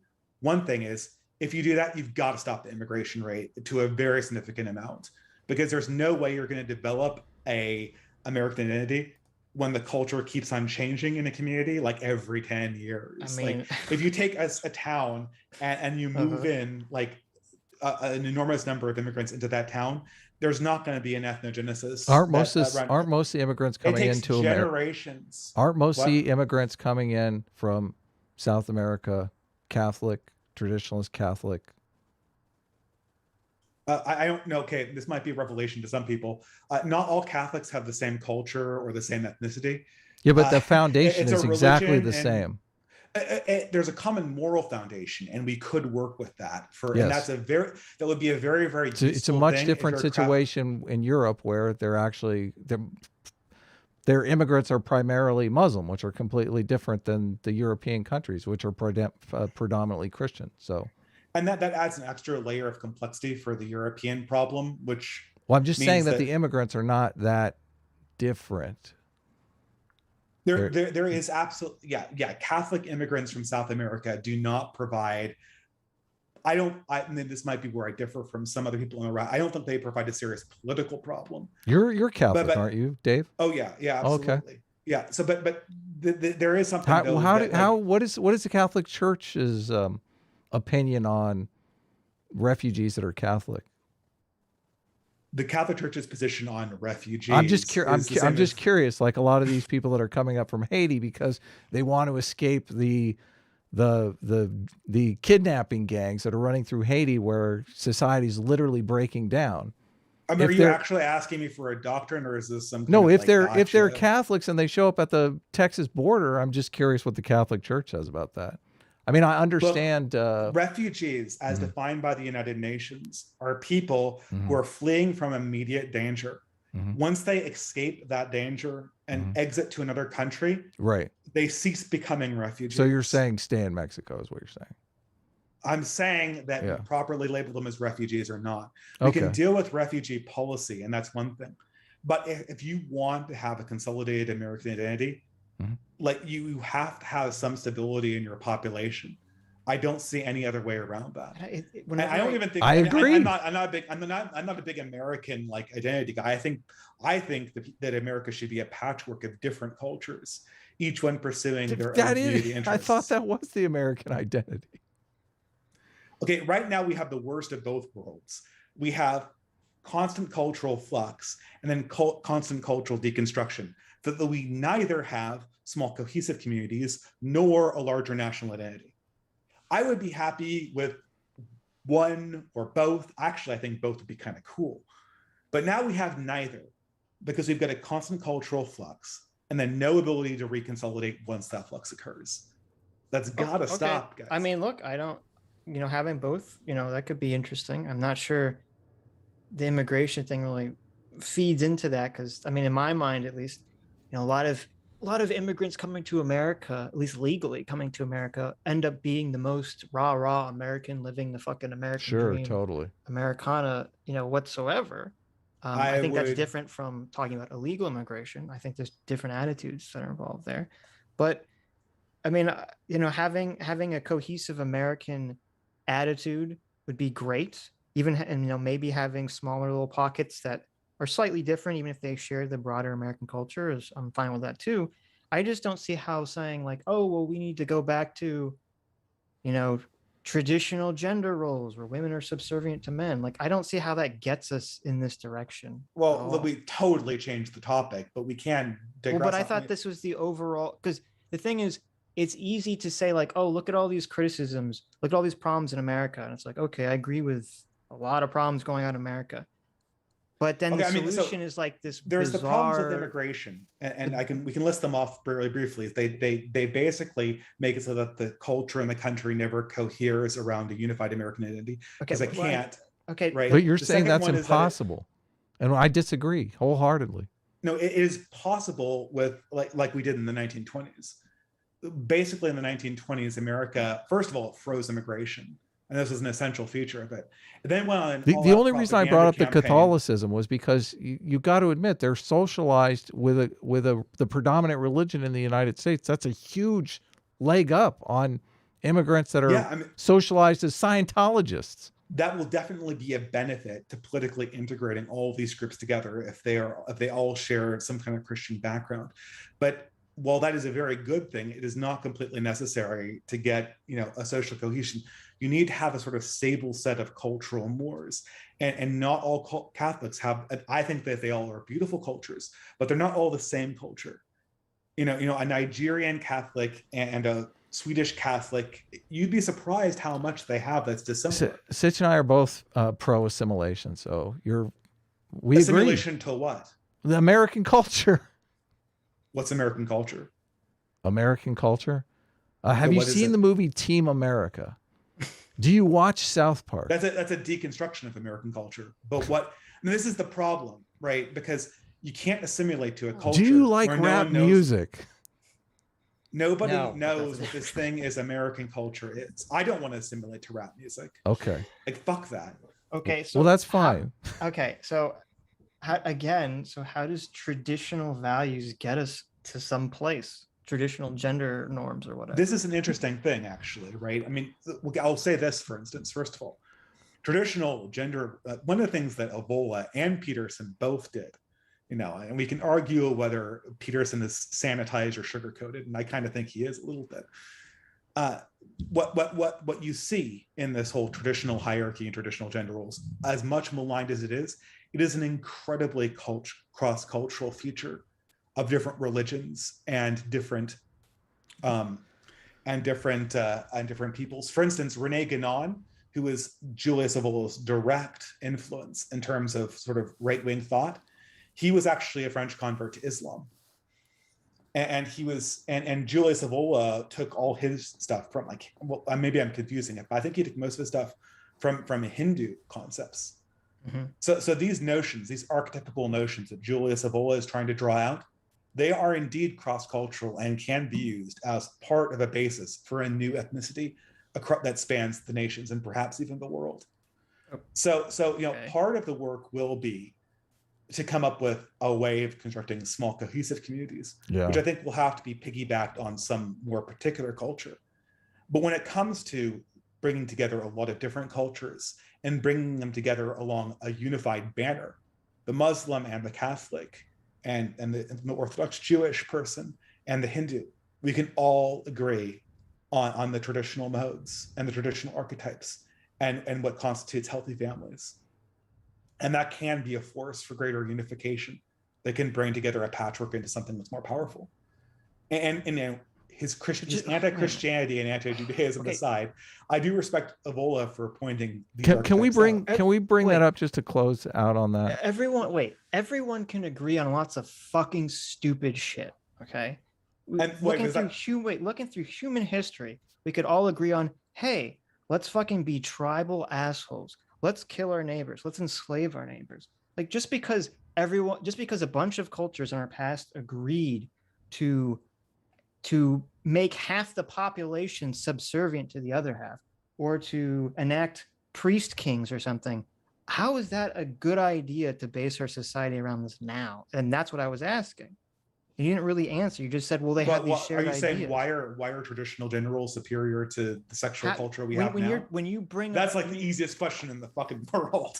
When you bring about, you say, oh, there's all these problems facing our society right now. And I'm asking you, how does making women subservient to men fix any of these fucking problems? I think women subservient to men is like a pejorative way of putting it. What we say is women have different roles and different political roles inside the family unit. I think like this whole subservient thing is a way to sort of dismiss it by... Well, I'm only talking about Evola, who is very clearly saying women should be subservient to men. I don't know who you're drawing from. Okay. Is Peterson about women being subservient to men? I heard there. According to the progressives, if you strawman his argument, he was. Okay. I always feel like this. You're trying to catch me on the Evola back. I'm not trying to catch you on anything. I can only draw upon the problem I have with this conversation, and with talking to almost anyone on Twitter, or the very few conversations I've had with people who are kind of circling the ideas that you're circling, is that it's always like so fucking amorphous. I always feel like there's this huge trepidation to actually explain what the fuck is being advocated for, what the fuck is going on. You want policies? I want specifics. Like, again, because I'm saying, okay, the thing that, but let's back up for a second, because I can give out policies reason if you want. That we're having this conversation is because we reacted to this fucking dumb fuck video that Academic Agent made, who he's too much of a coward to come on and talk to us about it, where he's advocating for some batshit crazy stuff like women being subservient to men. And this is what he's baking into the pie of traditional gender roles. And so I'm asking, how does that get us to a better society? And if you don't agree with his position, how do traditional fine, just say, I don't agree with that. That's stupid. Is the question what policies implement traditional gender roles, or why do traditional gender roles get us to a better society? How are you defining traditional gender roles? I guess is how we're gonna have to start. Okay, well, we can broadly describe this as the extended family as embodied through most of human civilization before like the 70s. How about let's simplify it? Locking women out of a professional path. But I don't think we should lock women out of professional paths. Like that's a policy that I think wouldn't work. Okay, so you already disagree with Academic Agent's position on that. Okay, well, look, If you open professional paths up to women, they're going to take them. How else do you get them to stop?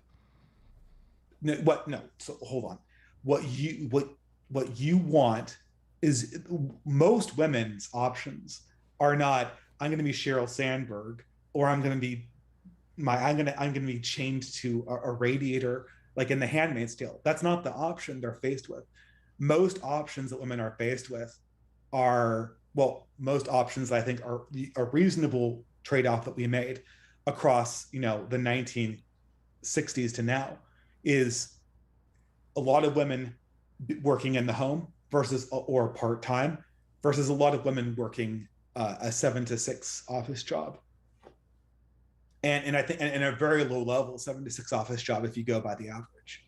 So if you said to women, motherhood is the most important job you could possibly have, how many of them would want to be an HR representative paid a very low salary? Would that be an ambition that many would have? I would be curious. I think that without the cultural messaging that we're essentially feeding to people in their 20s, I wonder how long that preference would persist. Sure, if we had an entirely different culture that told women that the most important thing to do is to be a mother, then, obviously our society looked very differently. The question that would go without saying, isn't it? Does our society value families more than it values corporate profit? And I think the answer is definitively it values corporate profit and technology more. And so people respond to that.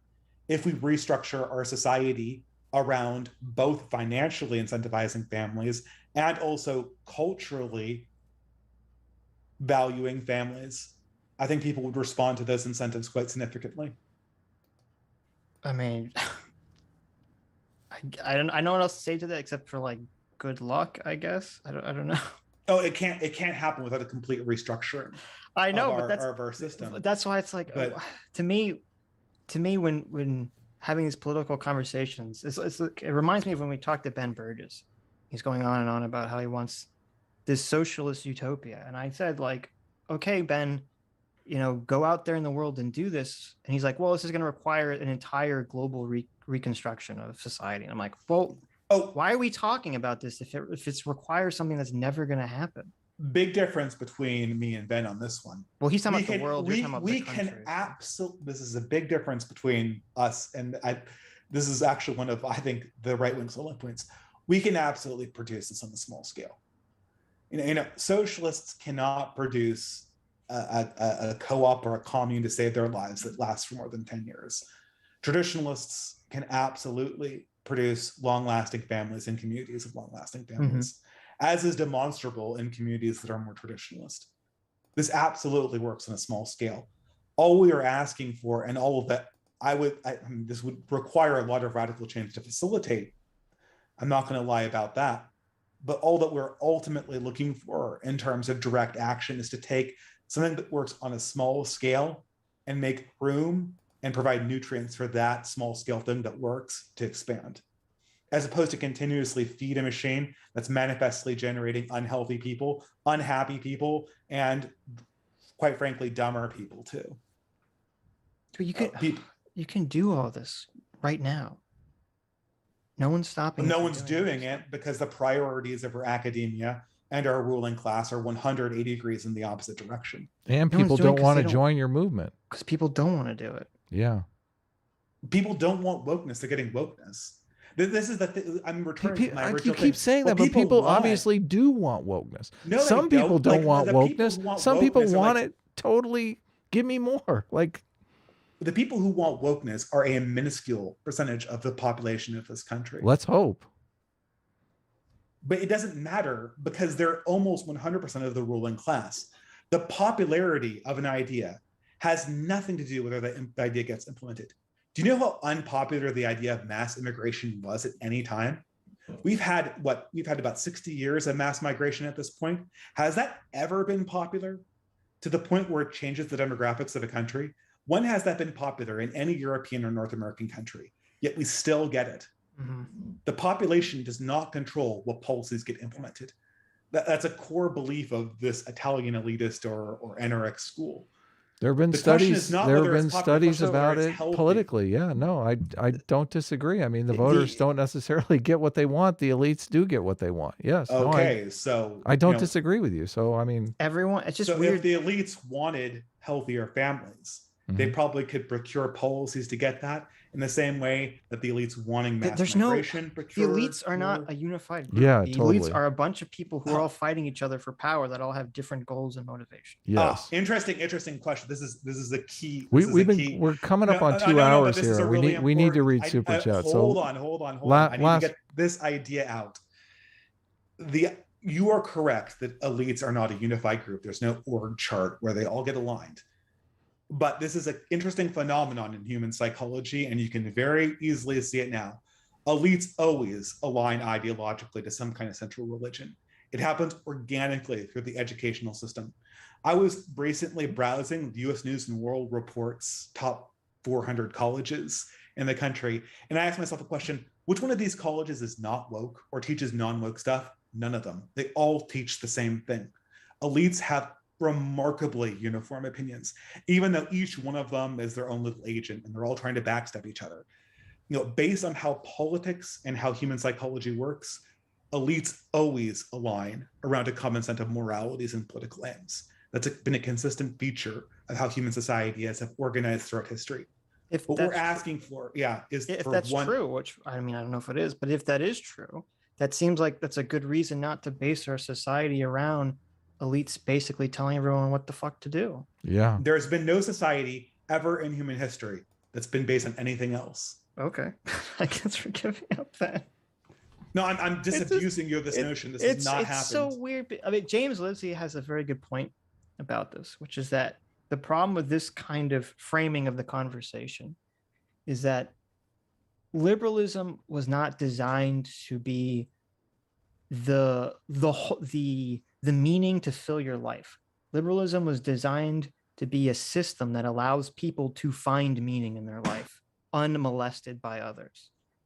And so it's weird to me that this is always framed like, well, we need to throw out liberalism for this other thing where I tell you what to do. I tell you how to live your life. It's like, well, just go do that. Go fucking live your life.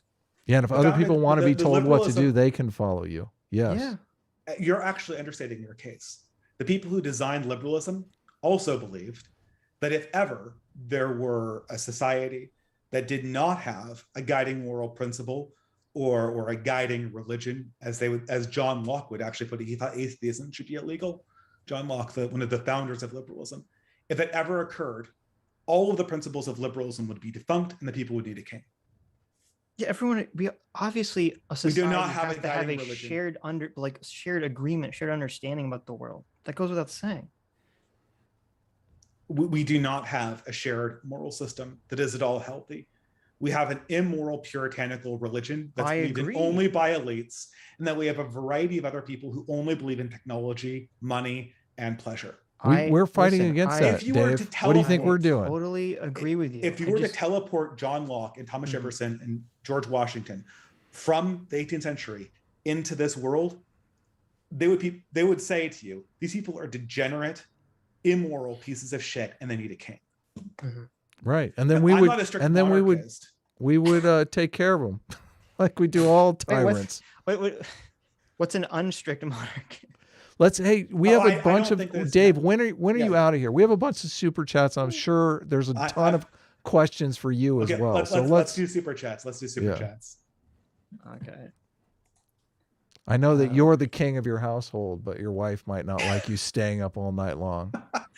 No, my wife is the boss of okay. I see. Academic agent will be disappointed. The Doomer Media says that he likes Dave over me because Doomer is a piece of shit.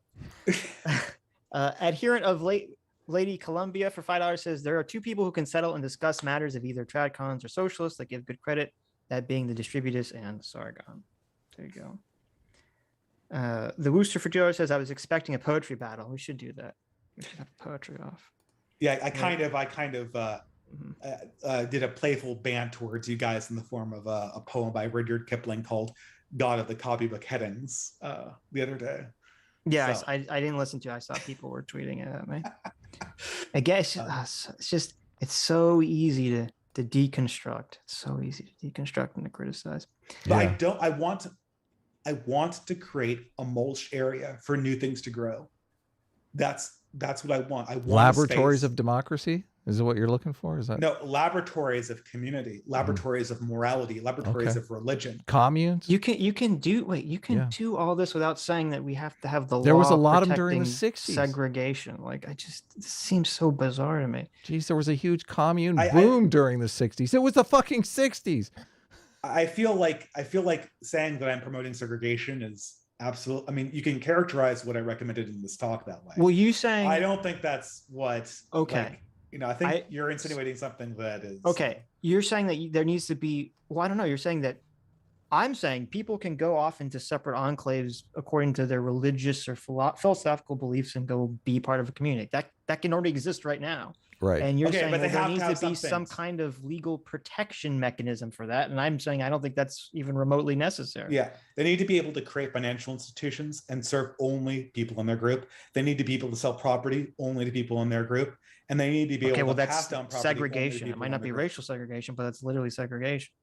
If you don't do that, then corporations will come in and they will buy up all the property in between the transitions inside generations. Okay. I think I don't agree with this. People can fucking live in a community, and yeah, they can have shops where they interact with other people. They can have jobs where they interact with other people because that's the fucking world. We can't run away and hide from this and pretend like we can go back to some simpler times where we all rode around on horses and we lived in our tiny communities and we never had to interact with anyone else. Okay, but I mean, I feel like this is sort of like a libertarian argument. This is a realistic argument. These communities have less money than people who might want to buy in and disrupt those communities. Dave, do you want to start a commune? I'm getting a real commune vibe from you here. Like there was a ton of communes started in all over the United States during the 60s. People bought a plot of land and went out and started a commune. I would love if we could replicate the kibbutz model that they tried in Israel. I think that was the shit. Oh, Jesus. I think we should try that.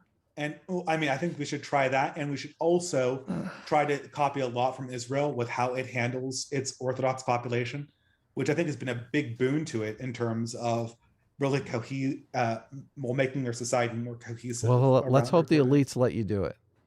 We have more super chats, right? They're not. Well, I feel like we've gone in circles. That's my objection. It feels like there's always people, myself included, who, especially when they were younger, have this sense that they're missing something spiritually in their life, that they're searching for some greater truth, some greater enlightenment, some greater wisdom. And it kind of always annoys me because I feel like if you're on the left, you seek out some greater utopian future that didn't exist or that doesn't exist. And if you're on the right, you're like, well, let's go look in the past and try to draw upon, wisdom of the ancients. And it's like, okay, but you're trying to draw upon some society that never really existed. No, I'm pointing out that these things work better now. Okay. God is holiness is now. God is now. These arrangements of people work better now, and they work better in the past too. Have you ever heard the Lindy effect? No. It's amazing. So there's this heuristic in engineering. Lindy is a delicatessen on Broadway, and people used to go there and they used to speculate on how long Broadway shows would last. Because they have highly variable run times, right? Some of them are a week, some of them are like 30 years. I think Mousetrap's been running for almost 100 years at this point. I guess it's in London, but same idea, right? It turns out that the length of time a Broadway show will last in the future. The best guess is how long it's lasted in the past. So if something has lasted a really long time, it's very likely that it will last a really long time in the future. And this is not like some mumbo jumbo. This is not some traditionalism. This is just an incredibly useful statistical heuristic that you can actually prove for some fat-tailed distributions. This is literally the contribution of Pareto, the founder, one of the founders of the Talmudic school. So The problem is that traditionalism is Lindy. And this shit that's come out since 1972, it's not Lindy. It doesn't work. Feminist models for families don't work. Hyper-modernist, professional, Sheryl Sandberg, lean-in models for families don't work.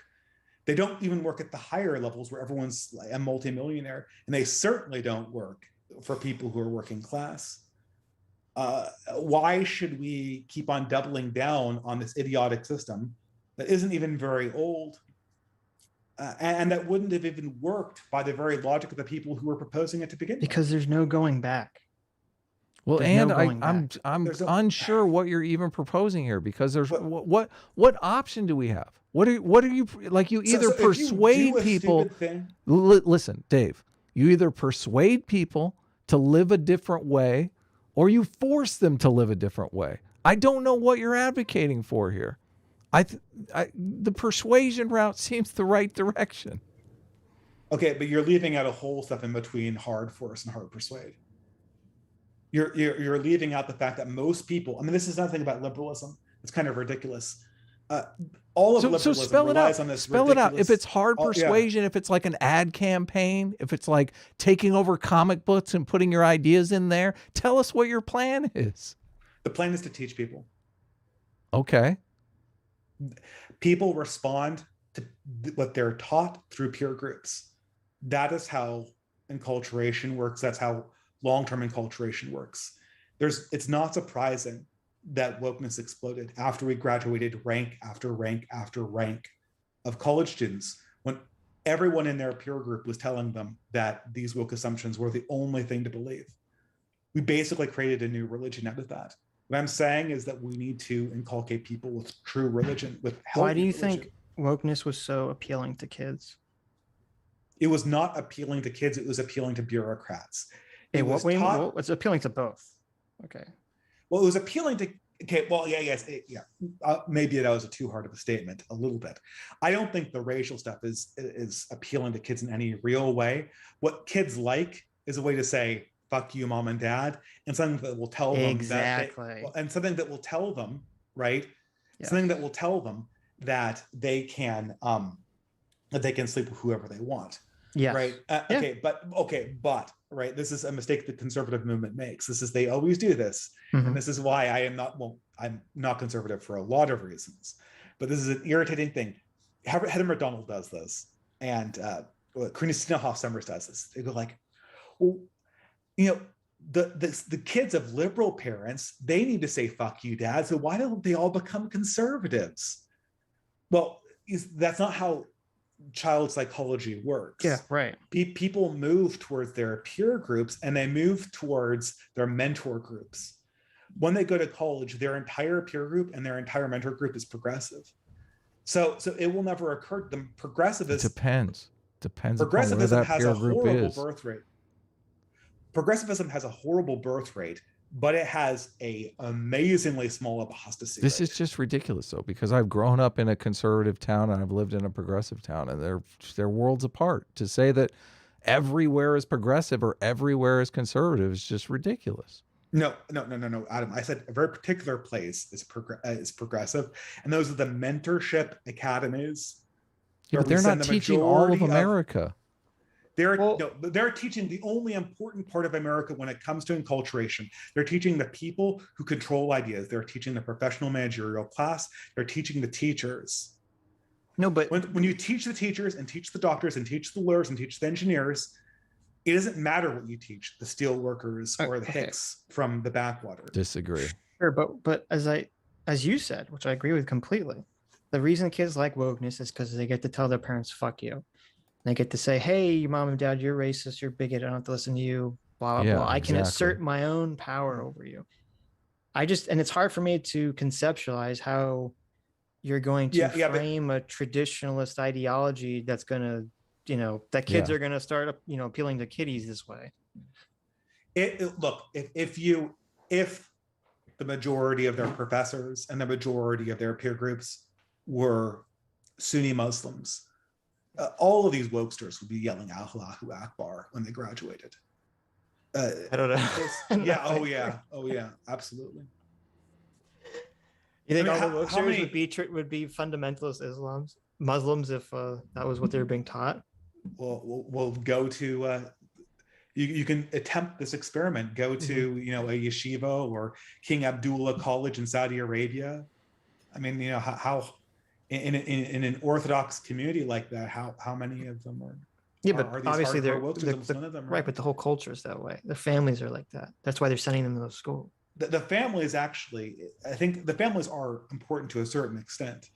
But I think when it comes to people in their 20s, people oftentimes overrate their families relative to their peer and mentor groups. That is what really makes a difference. Like I said, you just do not see, and there aren't very many progressive kids because progressives don't have very many kids, but you don't see dyed-in-the-wool progressive kids going to college and coming back as neo-Nazis to say, fuck you, Dad. And I'm sure that's happened once or twice, right? But it's very rare. Sure. Right. And so, this is, and part of it is sort of an entropic thing, whereas the left is naturally more entropic. It's naturally antinomian, and it's easier to deconstruct.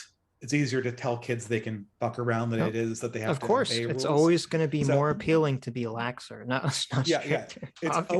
It's always easier to push the cart down the hill than to push it up, of course. But you can push the cart up. It's been pushed up before in the past. And it will have to be pushed up if this human race is going to survive. Because if these trends keep on going down, the human race is going to absolutely destroy itself. Okay. It's going to become horribly addicted we never got, but we don't have time. Let's move on to the super chat. Duper Da for $20 says, before we get to the boring stuff, I'll get to the important question out of the way. What's Dave's opinion on tomboy ab licking? I don't know the whole thing. I mean, my wife used to call herself a tomboy. Okay, so Dave has officially licked tomboy abs before. He's a true believer. Officially a tomboy ab licker. There you go. That's not what I said. Okay. I'm hurt. But look, I have nothing against like any part of the human anatomy, and it's in the way God made it, right? But I can recognize pornography when I see it, and I can recognize simping when I see it, and I can recognize effeminacy when I see it. Gotcha. And I know that these things are not healthy behaviors for young men. And I'm not saying that people can't have their moments of weakness, but I can't see the trend and notice this as representation of that trend. Hassan's stepsister, our very own celebrity Hassan's stepsister, for $2 says, centrism won't buy a $3 million house, only socialism will. True. Sad Daf Basaf for $5 says, tell Dave to ignore anyone that tells him to read the Berserk manga. It's Neomania, NN Talib, therefore not Lindy. There you go. Don't read Berserk. Okay, so he's saying that N Talib is Nicholas Taleb, who was the guy who wrote the Black Swan and the Lindy Effect. He's the statistician that invented that. I kind of have my differences with him, but another, I think, a very good thinker. People tell you to read Berserk?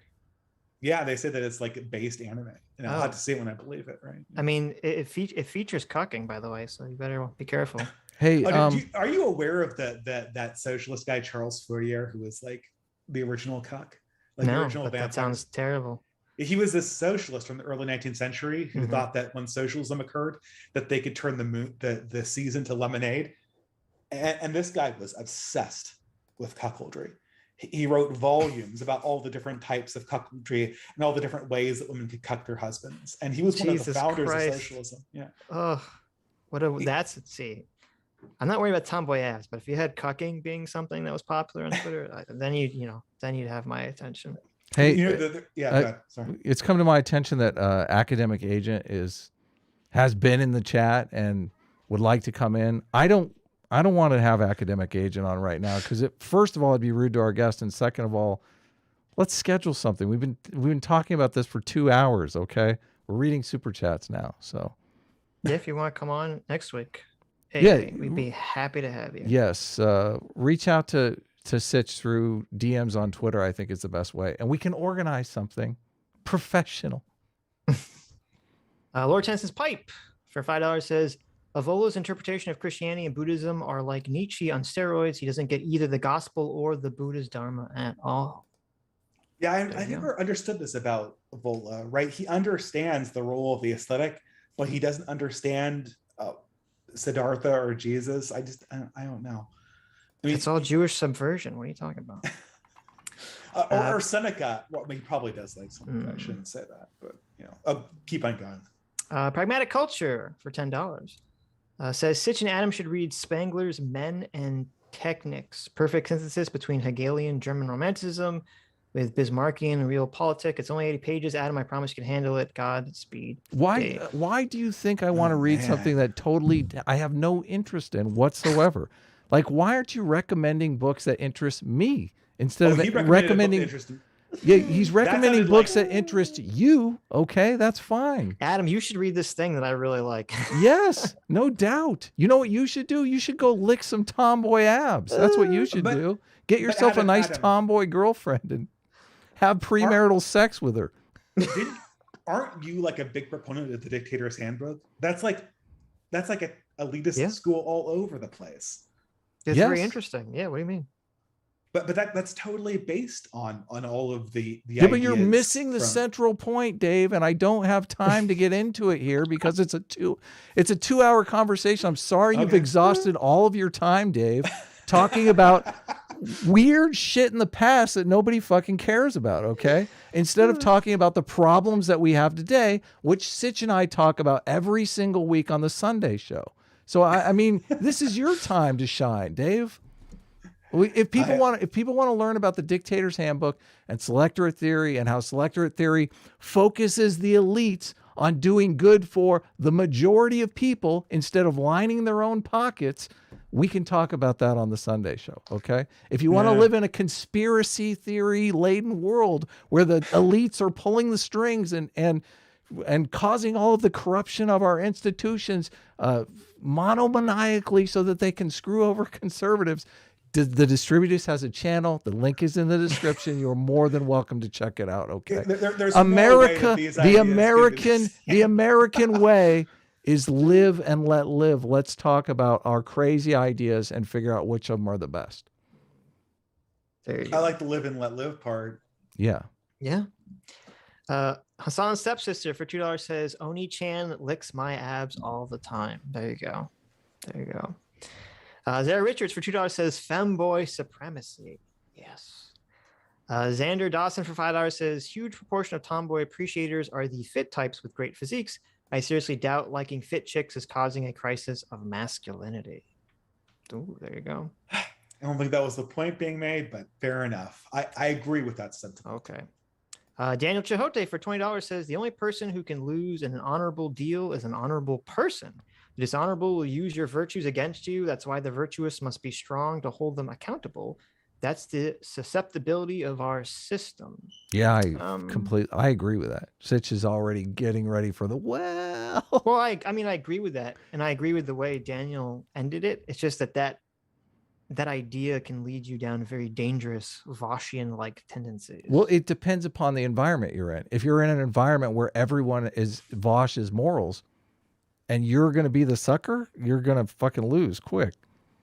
I would 100% be on board with Vosh if he just wanted to build a commune or a co-op. I would love to see that. Yeah, we want him to televise it.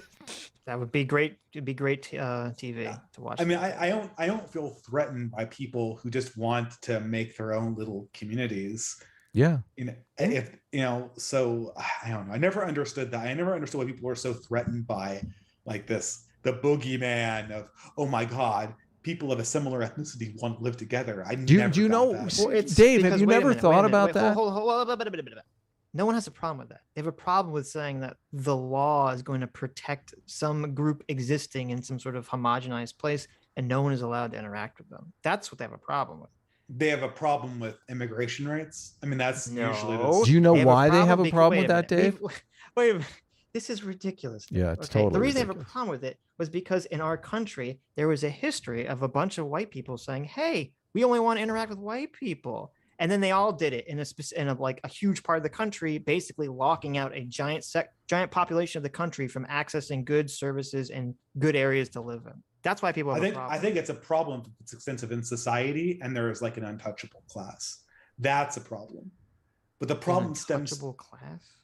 Okay, when 80% of the society or 90% locks out 10%, that's a huge problem. Yeah, it is. Yeah. But when 10% of the society or some minority wants a separate community, that's not even the same kind of thing.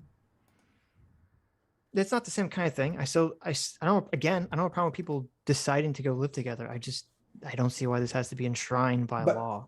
Okay, I'll give you an example here, right? Like, our hyper civil rights conscious society is basically locking out a minority from essential access to essential services based on health status as we speak. You're talking about COVID restrictions? Well, I don't know what we can get away with saying on YouTube, but yeah. Okay. I'm not in favor of mandates. See what they're doing in Australia. I'm not in favor of government mandates either. So. Okay, but I mean, that's the problem. Like, it doesn't have to do with whether it's ethnicity or health status or anything like that. It's the fact that the government is cohesively trying to single out a vulnerable and economically detached minority for cathartic political reasons. I mean, a lot of these things like slavery and the state of the African Americans under segregation, I agree with you that it was bad. I happen, though, this is something that makes me a heretic. I think the reason for the badness is not the thing that people often point to. It's not the separation. It's the impoverishment, and it's the scapegoating of that community. That's the problem. Well, it's because one community had the majority of the resources, and then they separated on top of it. Okay, and then and America kind of was built on this idea of we all need to be kind of together here. We can't have one group of people hoarding all the resources and fucking everyone else out. Yeah, and the worst thing was that, I mean, if I was to, I'm not part of this community, so I shouldn't speak for them, but I imagine the worst thing about being an African American in segregated society was that whenever something went wrong, you were the group people blamed things on, and you were the group that the mobs came after. But that's true, and that's a big problem with sort of this separatist idea, is that you're basically creating a bunch of enclaves that are it's gonna be very easy for them to hate each other. I fundamentally disagree. I do not think that modern people have to be mixed together and homogenized not to hate each other. I don't think that that's the case. I don't think that just because there's a community of Muslims here and a community of Catholics over there, that they have to hate each other. It's not they don't have to hate each other, but that's literally all the social sciences for people who do not hate other people based on these group identifiers. It's because they interact with they've interacted with them, yeah, exactly, daily, or there's a lot in their life, and the people that are segregated from each other are the ones that are very quick to say, oh, this person is a bad person because they're not of my religion or race or whatever.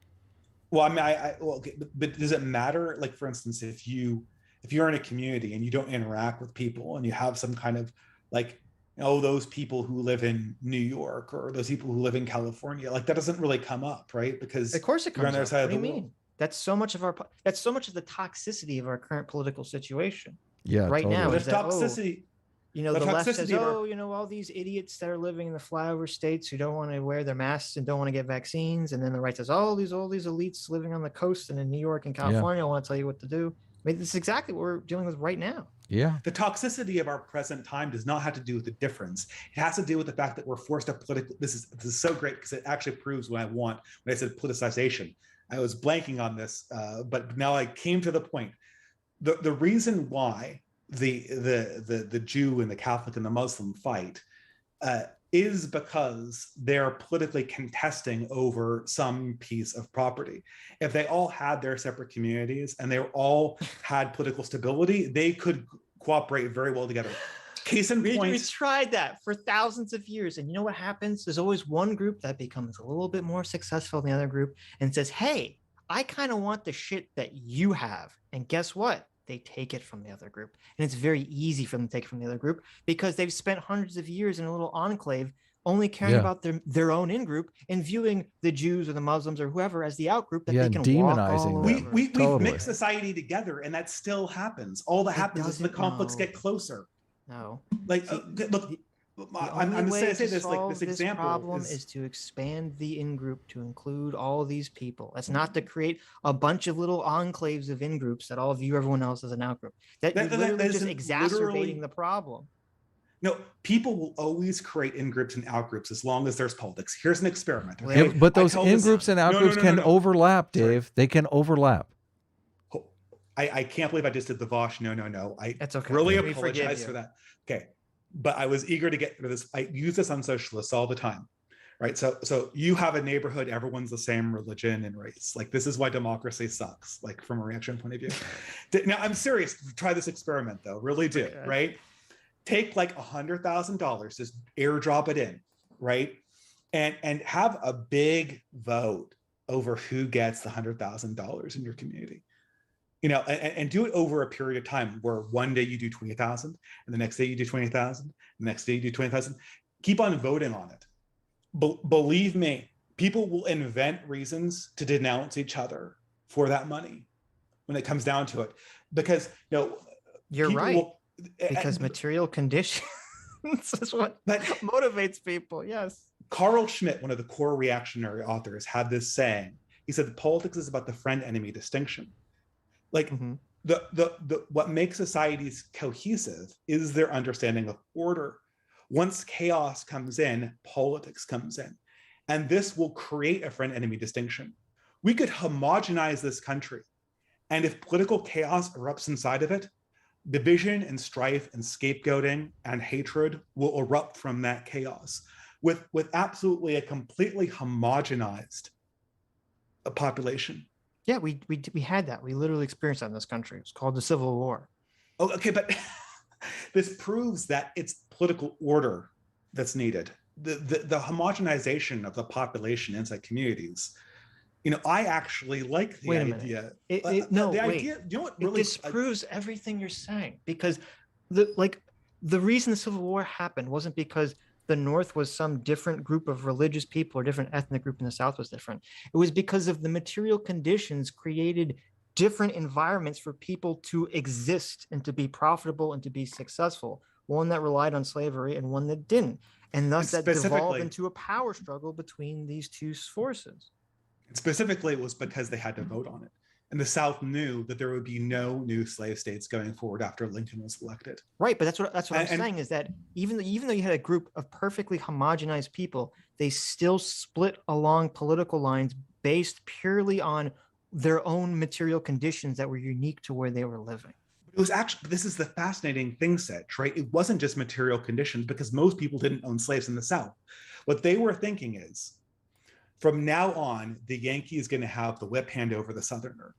He will always, when a Yankee goes into Congress, he will always have the majority, and we will become a scapegoat class. But why did they? That's what they were thinking. The Yankees as the Yankees. Because natural political rivalries create that. Unless you can get rid of politics, absolutely, you will always have people developing these friend-enemy distinctions. I agree with you. That's what I'm saying. They were polarized around the slave/free state issue. Okay, that was the left-right divide of the day back then. And we redeveloped it after. I understand, and we will continue to redevelop it for all of eternity. And again. Okay, yeah, because I agree. There's no way to get around this. Okay, but that proves that homogenization doesn't solve the problem. It has nothing to do with homogenization. I agree. It has to do with politics and the nature of politics. To stop war, you have to have a very cohesive, very orderly, and very moral way of distributing resources in a way that people feel like their communities are healthily getting supported without a political rancor. And democracy, this is one of the reasons why it's going to be a political rancor. How is that fucking not going to happen? Here, case in point, Caesar. Why was Caesar in many ways necessary? Super chats. No more Caesar, no more history. Come on, let's. Okay, fine. But one more point though, Sitch. Yes. Why would we want a world where there's only one monoculture of gray? We don't have that. My God. I never said that's what we wanted. I said we're I wanted increasingly having that. I said I wanted to have a shared, unique American identity, and that we all have to view ourselves as some sort of overlapping in-group of Americans Otherwise, things will just keep devolving the way they are. And that your idea of saying, let's all separate ourselves into enclaves around our religion or our race is literally just asking for a world of trouble. Yes, totally. The trouble does not come from the enclaves. It comes from the politics. As we have demonstrated after 60 years of civil rights legislation. You could be completely correct. The problem doesn't come from the enclave, it comes from the politics. But this is the same problem the socialists have, okay? Their idea, their utopian future idea could be totally fine, but it has to contend with real world politics and real world behaviors and how people in the real world seize power. So you better fucking believe that under your system, there's going to be a million bad actors that are going to be doing all the worst shit ever to take advantage of the system that you're talking about. That's why we have to have a political authority. That's not going to be corruptible. Well, all political authorities are corruptible. Yeah, exactly. Exactly. But let's super chats. Let's read another super chat. What do you think, guys? Go ahead. We're at 2 hours and 20 minutes. We probably have like an hour's worth of super chats, Dave. How late can you stay up tonight? I can stay. I'm fine at least until 12:30. Okay. What time is it now? It's 11:30. Oh, you only have an hour, Dave? Because I think we might be here until 2 or 3. Okay, go ahead. Lucas Henry for $5 says this guy sounds like he's never had a meaningful boner. There you go. I don't know what that means, but okay. I believe that Dave has had many meaningful boners in his life. Who knows what guy he's talking about? There's 3 guys here. I love when people they think I'm some kind of like incel. It's just it's so quaint. Yeah, look, Dave's a handsome guy. Listen, I think he's drowning in it. All right. I believe Dave is married with a kid, even. Yeah. So I mean, I believe I might have a family. There's some tangible evidence that he's had sex before. Dave was married, that might entail a meaningful something in my past. But let's go on. Okay. Before Dave was married, I'm sure that the reason he has these feelings is because he was a horrible degenerate in college that attended many orgies. Okay. Yeah. I was a horrible degenerate in college, but that has nothing to do with anything. I knew it. Finally, American culture. Chris Jones for $2 says LA cut the police budget by $150 million. Ouch. Brain for $5 says Dave got them to admit our most important institutions are broken. They can no longer make light of these things and be taken seriously. Brain, I assume I've seen you in the chat, but I assume you've like a new viewer who's never listened to us. We've always talked about how our most important institutions are not being trusted and are broken. We've literally been talking about this since episode 1 of the show. I don't know what you've been listening to. Yes. But okay, that's very interesting that you thought that was something new. Brain for another $5 says, what makes this movement that dare not speak its name immune to the same sort of corruptions? Corruption thrived in many traditional societies. Yeah. Okay, I mean, you mean like the whole monarchist idea? Is that what you're? We can't go into monarchism here. Come on. Okay, look. All I want to say is that we could totally go into monarchism. No, we can't. It's going to be like a 2-hour right of kings, conversation. Jesus, read the Dictator's Handbook. Corruption. The way you have to handle corruption is to be very binary about it, right? Mm-hmm. When we approach democracy, it just has to be a straight up or and down vote. Anything more complicated than that cannot be facilitated. Is this government actually achieving health in your communities, or is it detracting from the health of your communities? I think the government... Wow, that's so simple. A 12-year-old could figure it out. It has to be that, because most voters and most of the populace will have that kind of relation to politics. Yeah. Adam is saying that because he wants 12-year-olds to vote. Don't worry about it. Well, 12-year-olds can't vote, but they can participate in peasant revolts. So there you go. The Podski for $20 says, "What's your cure to the list of problems that are degenerating society?" I think we talked about that. Yes. Yeah, it has to be a 2-pronged approach. One, financial, to support families and to encourage people to take those roles. Another, to enculturate and to allow for the enculturation. And I know this is a bad word, but the indoctrination. All I mean is the passing on of doctrine that encourage families, either on a microcosmic scale through patchwork or through a macrocosmic scale in the form of institutions nationally. to be clear, because you brought it up unprompted for some reason, you're not a monarchist, right? No, I'm agnostic. I think you're that agnostic on monarchy. Yeah, monarchy can be good sometimes. Yes. Oh, if you win, monarchy can be good. Yeah, I believe that certainly. Well, I mean, what's your position on dictatorship? Just out of curiosity. Dictatorship is sort of a perverted form of monarchy, but if you want to call it that, you know. Okay. The problem with dictatorship is that it implicitly has a legitimacy crisis at its heart. The thing with monarchy is that it seemingly doesn't. That's why the monarchies were so much more for stable some people during the Arab Spring. But it's actually interesting. So like the Arab Spring, all the monarchies survived, all the dictatorships fell. You're saying that, okay, to be clear, you're saying the difference between the reason monarchies are gooder than dictators is because dictators don't have the divine right of kings to add legitimacy to their rule. Yeah, that's one of the biggest reasons. Well, right. I mean, the whole point of dictatorship is a form of monarchy, to be clear, in the Aristotelian sense, right? But the reason why every single dictatorship in the Arab world fell during the Arab Spring and none of the monarchies did was because monarchies are a hell of a lot more stable because of their spiritual elements and their ethnic elements attached to them. The biggest problem with dictatorship is the dictators are always paranoid. And the paranoia, you know, in democracy, the corruption seeps in through the process I described, where people fight over resources and they build reasons to demonize each other. That's how corruption creeps in through democracy. But through dictatorship, it's usually because the dictators become weak and paranoid. Right. And dictators are corruption Hitler and Stalin built into monarchies that they don't have to actually listen to the people to some degree. Sure. I mean, I would argue that monarchies are paranoid as well too, but also incredibly from my reading of history, monarchs are just as paranoid. Lots of killing going on. I mean, in these monarchies, et tu, Brutus. I mean, that really. Well, I remember watching like a video on the history of like the English monarchy, and it seemed like it was nothing but backstabbing and political games. So but interesting example. What would you prefer? Rule under Parliament under Cromwell or rule under Charles II? Almost everyone said that Charles II was 1,000 times better. But this again goes back to the sort of utopian socialist idea where it's like, yeah, sure, if you could live under the magical just Jesus king, everyone would prefer that. But those the are problem is we live in the real real world, right? Yeah. But those are two very real. Where there's the new Jesus coming up, ready to off the old Jesus so at any turn.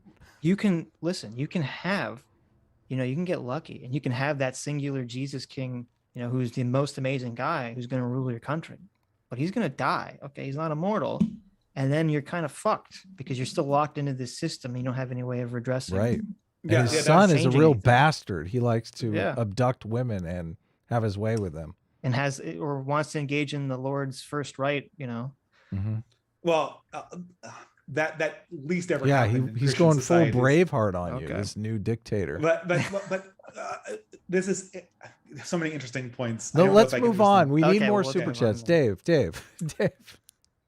Let's move on. I was just asking about the monarchy thing. I didn't think it'd be like. Stop it, Sitch. Quit asking questions. I know.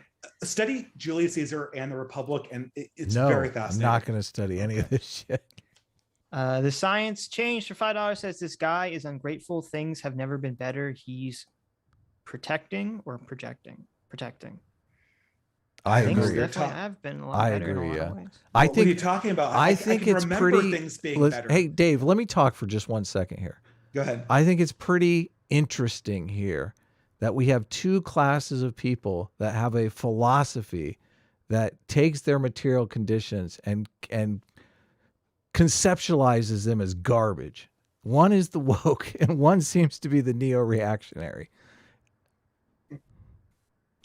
Well, so I can remember things being better. I don't get it. Like things were better when I was a kid than when I was my kid's age. Things were better. They were more stable. People had more friends. Okay. What have I gotten out of 30 years of progress? What have I gotten? But still, it's your personal experience, Dave. I mean, it's not okay. Maybe your life has gone downhill, but that doesn't mean other people's lives have. People are less happy now. You could look at this and their self-reported happiness is going down. Okay. Right. Because of technology. Sure. Okay, but that shows you. But if technology makes you less happy and less healthy and fatter and more obese and more likely to commit suicide and more likely to die of violent crime, well, I think we have a lot of dumber, problems with nutrition in this country. That's if it makes leading to all these issues. But our problems with nutrition are also technologically derived, right? They're derived from fast food that is very easily packaged and that has all of this dopamine in it. And people didn't factory have farming, access to Triscuits all in this 1920. Yeah, sure. Now David's gone full progressive vegan here. It's like so weird. I'll bust out the Uncle Ted if you let me. But please no. The takeaway point is, if technology is causing. Do you understand that society is a spectrum? There are some people who think living today is much better than living in the past. There are some people that believe living today is a total piece of shit versus living in the past. There's some people that think living today is terrible next to this utopia that we're going to live to in the future. That's close to me. But yeah, I just think. Do you understand though? But you're saying because you had you felt things were better when you were a kid, that is how society should conceptualize things. But I'm not saying that I was more happy as a kid. If you go back to the late 90s when I was an angsty 13-year-old, I was way less happy than I am right now. Sure. Right. But I can still recognize that the society I was in when I was an angsty, angry, depressed 13-year-old is a healthier society than the one we live in now. Based on your own personal feelings. Based on all the I can argue statistically that these effects are there, right? This is not just my opinion. I don't think we'd be having this conversation if it wasn't for the woke shit. It seems to be the main driving factor here, not anything else that's being talked about. Would we still have decreasing family formation, decreasing friendship? Probably, sure. We would have all that, but we wouldn't be talking about this in this way if it wasn't. So we just wouldn't notice it. We would be killing ourselves with fentanyl. You might notice it. Maybe this is actually selling me on the woke shit now. Maybe the woke shit's awesome. What do you think the cause? Dave, the woke shit is awesome for the neo-reactionary. Sure, it's exactly what I said. You have these forces that are always pushing on society. On the left, you have the super socialists. I guess on the right, you have the neo-reactionaries or whoever. They're always trying to pull society in their direction. And then something happens that just allows that crack for them to start going in. And the woke stuff is definitely allowed a lot of cracks to form. Sure. Look, all you have to do to make me stop being neo-reactionary is just fix these problems. Get people to form families, get people to have meaning and happiness in their life, get people to do more things collectively. If you can fix these problems, I don't want to be a radical. Dave, I'm not doing this for my health. Dave, real quick, what is stopping family formation in your opinion? Just one word, don't go into read this book. It's a variety of economic conditions and also cultural forces that descend from elites and elite opinions. Can you rephrase just so we know what you mean? Well, the two reasons is, first of all, it's harder to form a family because housing prices are up, education prices are up, and jobs are down. Material conditions are bad. That's one thing. What is the elite? What is the elite part? The elite's telling young people not to form families. Making it seem cool not to form families. Yeah, career advancement and self-actualization is more important than forming families. Okay, perfect. Let's move on. We got it. Okay.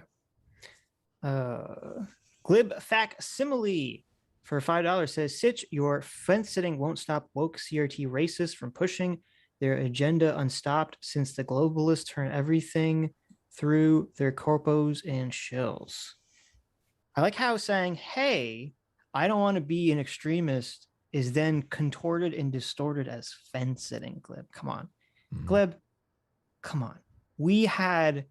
I thought you were my brother in arms here, Glib. Okay. Can I ask a question, though? Well, before, let me just finish. Let me finish my rant here. Okay. Sure. Glib was my brother in arms. We fought the hordes on EFAP against the dumb fucks who thought that the Star Wars prequels were good movies. Okay, Glib. Wow. And now you're backstabbing me, calling me a fence sitter. Anti-loyal. Where's the you must be a leftist, Glib, because there's no fucking loyalty on your moral. Should I bring it up right here? Where's the moral foundations chart here? Let's see. I'm just fucking around. Anyway, what were you gonna say, Dave?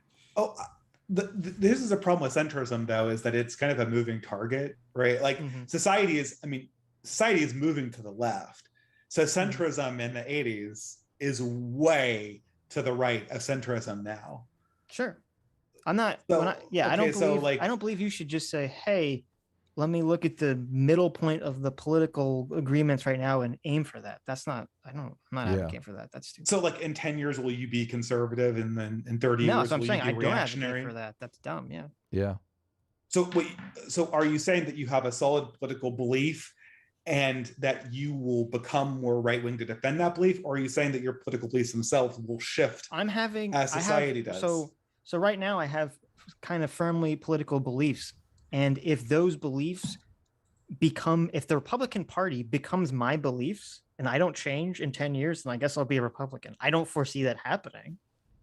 I feel like that literally happened to Sargon. I do not think that literally happened to Sargon even remotely, but that's a conversation. Sargon is in a much different situation.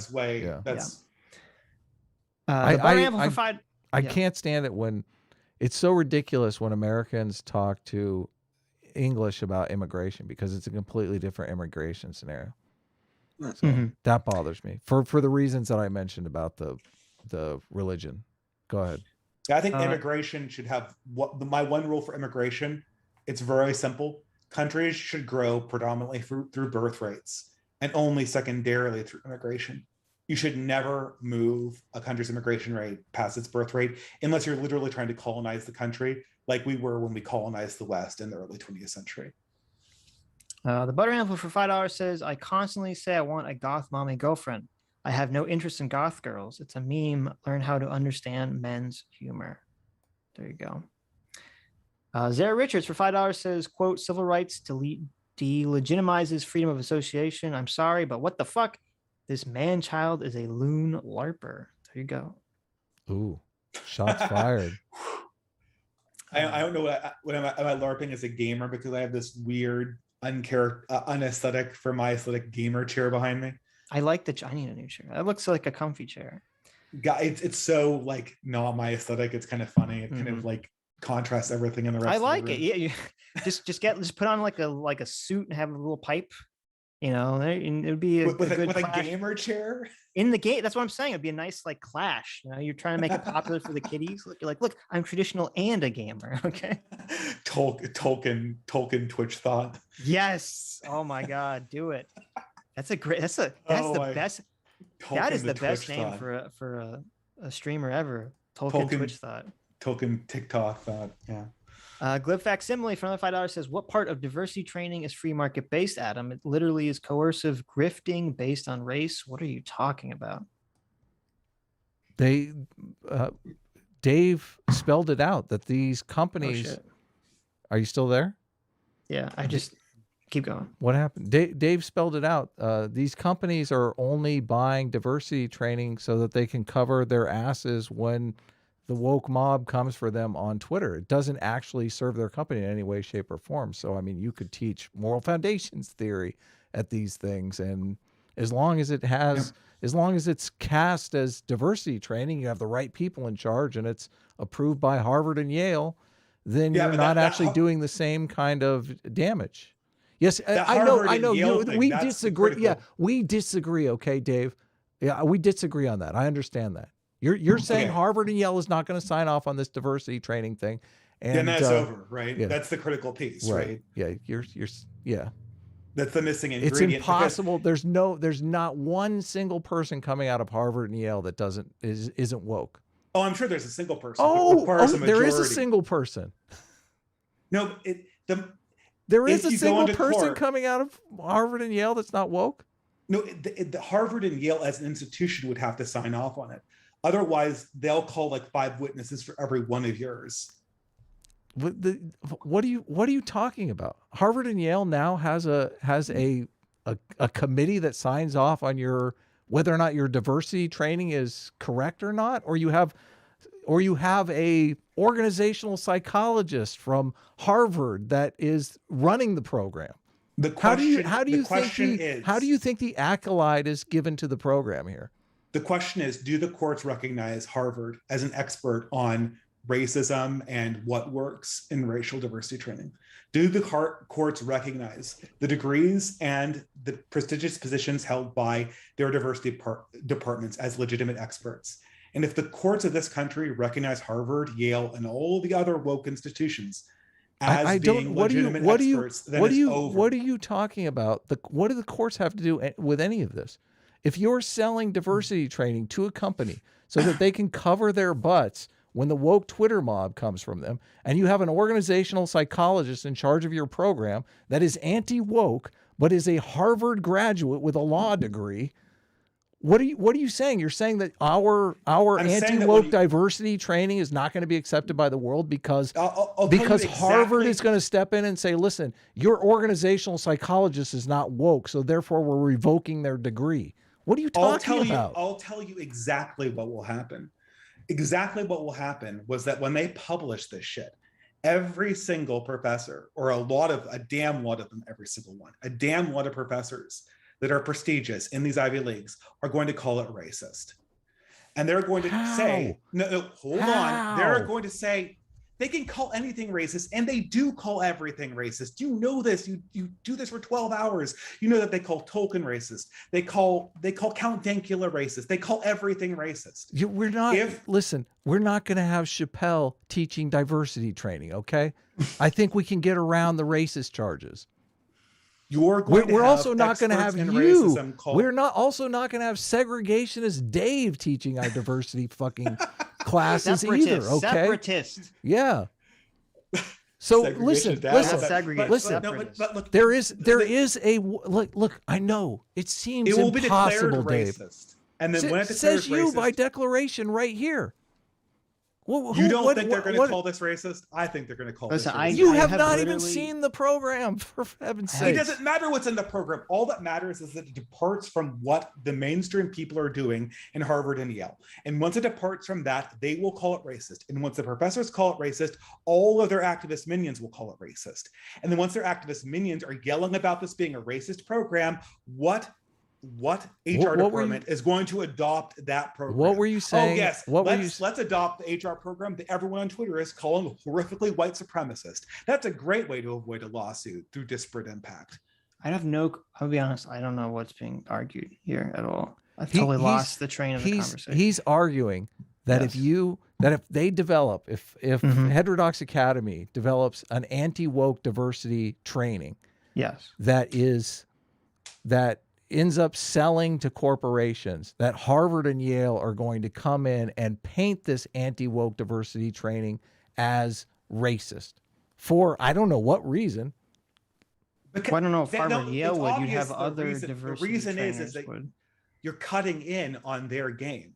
If someone else buys a diversity seminar and it's not the seminar that Harvard wants you to buy, then Harvard is by definition less relevant and less important to attend. Well, I don't think Harvard is the institution that's going to denounce it. You're going to have other diversity training organizations might denounce it because they want to sell their product. Sure. And the professors in charge. I mean, you think that people like, I don't know if this person's still teaching. Listen, if you think that diversity training is actually racist, they probably will. But Dave, you're just assuming that this diversity training program, because it's anti-woke, is going to be cast as racist. But you do not know what the program is. No, what I'm saying is that there is an incentive here for them to call it racist. And there's a legal mechanism to turn that accusation into money. So if the incentive exists and the opportunity exists and the money exists if they actually do it, then why won't they do it and collect the money and preserve their power? Well, it depends upon what they'd have to be stupid not to. Yeah, but Dave, you're conceiving of a world where they can turn chewing gum into racism. They do that. What hasn't been called racist at this point? I wouldn't be surprised if chewing gum has been called racist by these people. There's a difference between my understanding is there's a huge difference between calling it racist and the woke mob coming after you and a judge. The difference is Harvard. Once Harvard and once these other people tune into it, this is ridiculous. Activists will follow Sitch, them. are you on? Listen, Sitch, is this not ridiculous? He's basically saying that a judge is going to say, "Oh yes, chewing gum is in fact racist. There is. You're skipping the steps. And we're shutting down your diversity and inclusion program because you advocate chewing gum. Okay, it doesn't matter what Harvard says. Okay, it matters who the fuck appointed the judge. Okay, let's be fucking real here. Okay, the judges are often very political, and there's going to be political bias here. So, and they also all graduated from Harvard. Even there's lots of conservative Harvard judges that graduate from Harvard. The only way that are not going to be inclined to believe a bunch of woke shit. Sure. So the court system across the board has to say fuck Harvard and Yale collectively for this process not to really. You're not. I think you're incorrectly conceptualizing how the courts work. Yes, totally. Move on from this. It's a statistical thing. If they don't get hit by the first car, they'll get hit by the second. Okay. That's how this works. Pragmatic Culture says at Zara Richards, it does, and freedom of association is greater than warm tummy feels over having the correct opinions about race. There you go. Punished Chris for 420 says achievement gap. Do you mean freedom of choice? The Podsky for $20 says there wasn't an achievement gap between blacks and whites until the welfare system was installed. That's not true, Podsky. It broke apart black families and encouraged single mothers, which lead to maladjusted children. There's a kernel of truth there, right? The black community, Glenn Laurie, he's highlighted an enormous number of statistics in which the black community in this country is manifestly less healthy now than it was when we started this process. Yes. Yeah, I like I know what you're talking about. I've heard his rant on this, yes. Yeah, but right. I would just say, if I'm not obviously part of this community, but if I was, I would be asking myself, what the hell did I get from this process? Sure, but my community is worse off after it than it was before. Right. But again, that totally mirrors us moving away from the quote evil left-wing economic policy to the right-wing economic policy. It literally happened at the exact same time period that all this started to occur in the mid 70s and early 80s. So to just blame the welfare on that seems kind of interesting to me. Well, actually, this is interesting. I've debated this point. The decrease in industry, which is certainly a part of it, that happened in the 70s. We saw a disintegration of the family in the early 60s. There was this report called the Moynihan Report that was published in 1963, 1964, already documenting the decline of the black family. Mm-hmm. The black family's decline was driven by the sexual revolution, the introduction of drugs into the inner cities, and the implementation of the welfare state. Okay. That's what kicked it off. It certainly was not helped by the deindustrialization of America, but I think it was very much. It was a difference in economic thought and economic policy. The government moved away from saying everyone should have a job to we need to keep inflation at zero. And it also, the anti-inflationary measures are from the late 70s, early 80s. That's what I'm talking about. The government in the early 60s, when this problem started, was pro-inflationary, low interest rate, and was implementing welfare systems. I know. And blacks were doing better under that system. No, the welfare hurt the black community, and the drugs hurt the black community. Okay. They should have, what they should have done instead of that, what they should have done is they should have just made jobs for the African-American community. They should have just had a work program. That would have been 1,000 times better than what they did. Okay. Pragmatic Culture says, Dave, you're too polite. Just tell Adam he's insanely wrong already. There you go. Brain for $2 says, Dave is using a liberalism of the gaps argument. Liberalism of the gaps. How does that Liberalism of the gaps. That's funny. Isn't liberalism itself like a gap? Like, we're just going to let this happen. The marketplace of ideas, boys. Like, let's just do it. No, he's saying that you're filling in all the gaps. Any problems is because of liberalism. Is what. Oh. Well, I mean, it's not because of it's because of the decline in morality. You've also just given everything over to the wokesters already. They've absolutely already won, totally eviscerated us. It's like such a downer. Well, if your goal is to preserve liberalism, perhaps, but my goal is not to preserve liberalism. Yeah, to preserve the health of the community. If what I'm saying works, if what I'm saying doesn't work, fuck it, don't do it.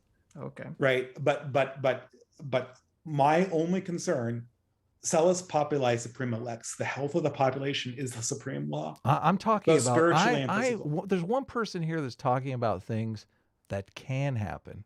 And there's one person here talking about things that are never going to happen. Okay. We can't limit immigration or make jobs programs, or we can't say, hey, reform the you can start universities. forming societies and sections of the country that are based around religion or race. We can't have that now. Why not? Why not? Why can't we have that?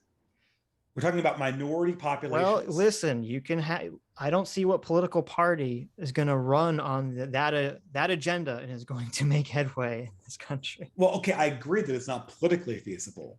Well, that's what we're talking. Wait, what are you talking about then?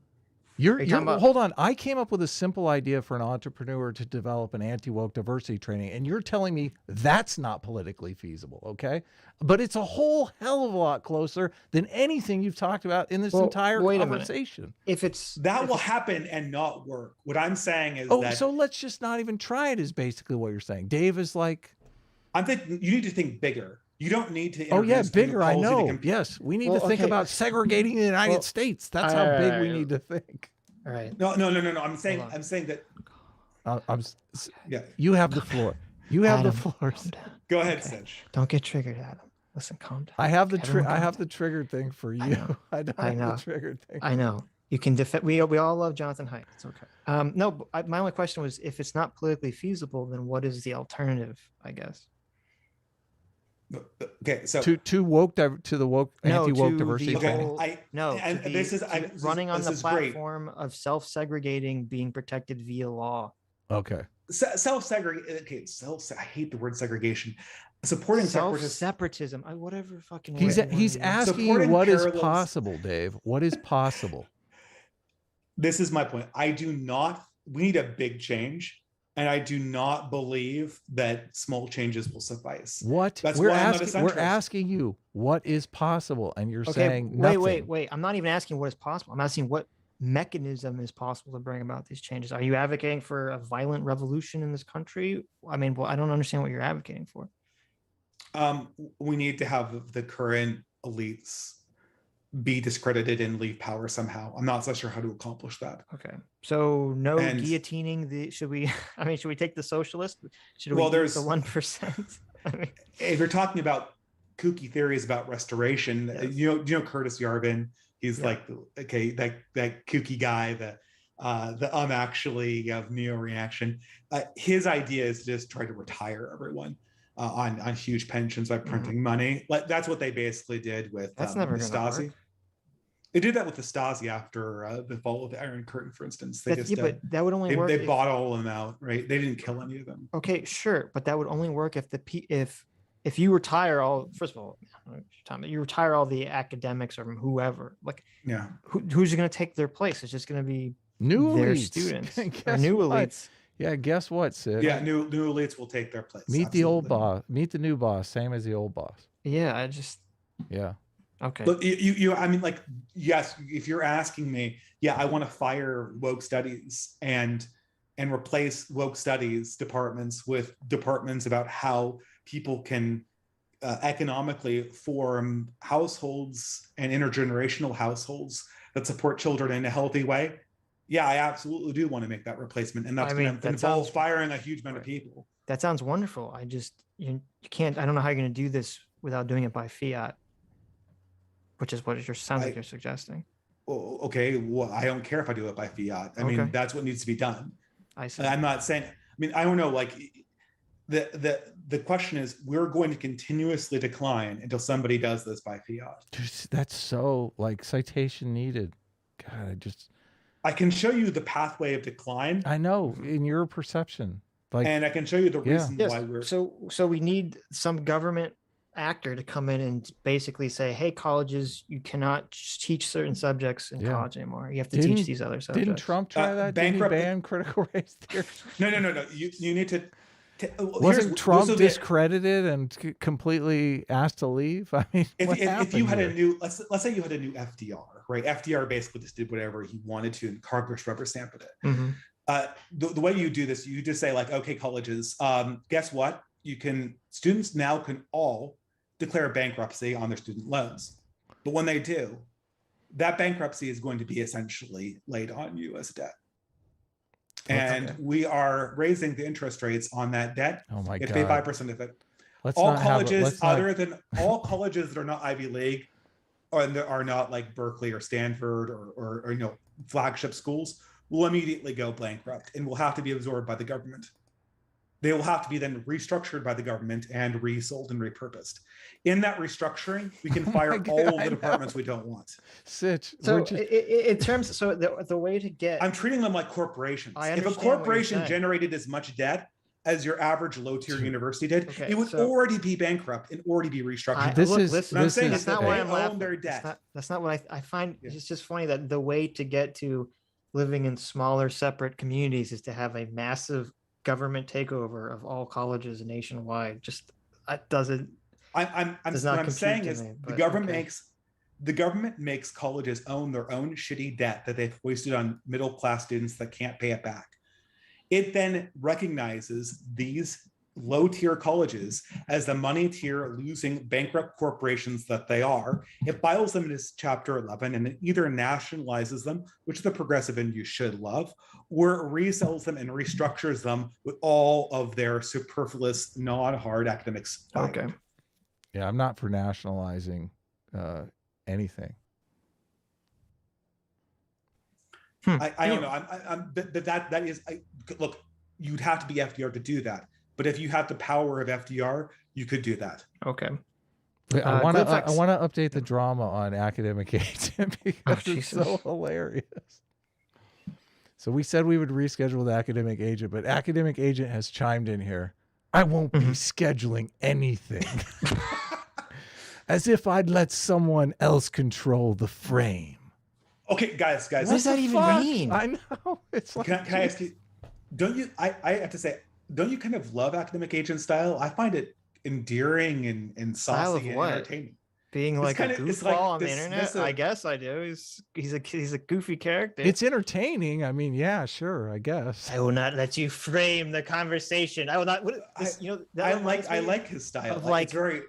That reminds me of the woke paper that was like, oh, being on time and adhering to scheduling is like a white person trait.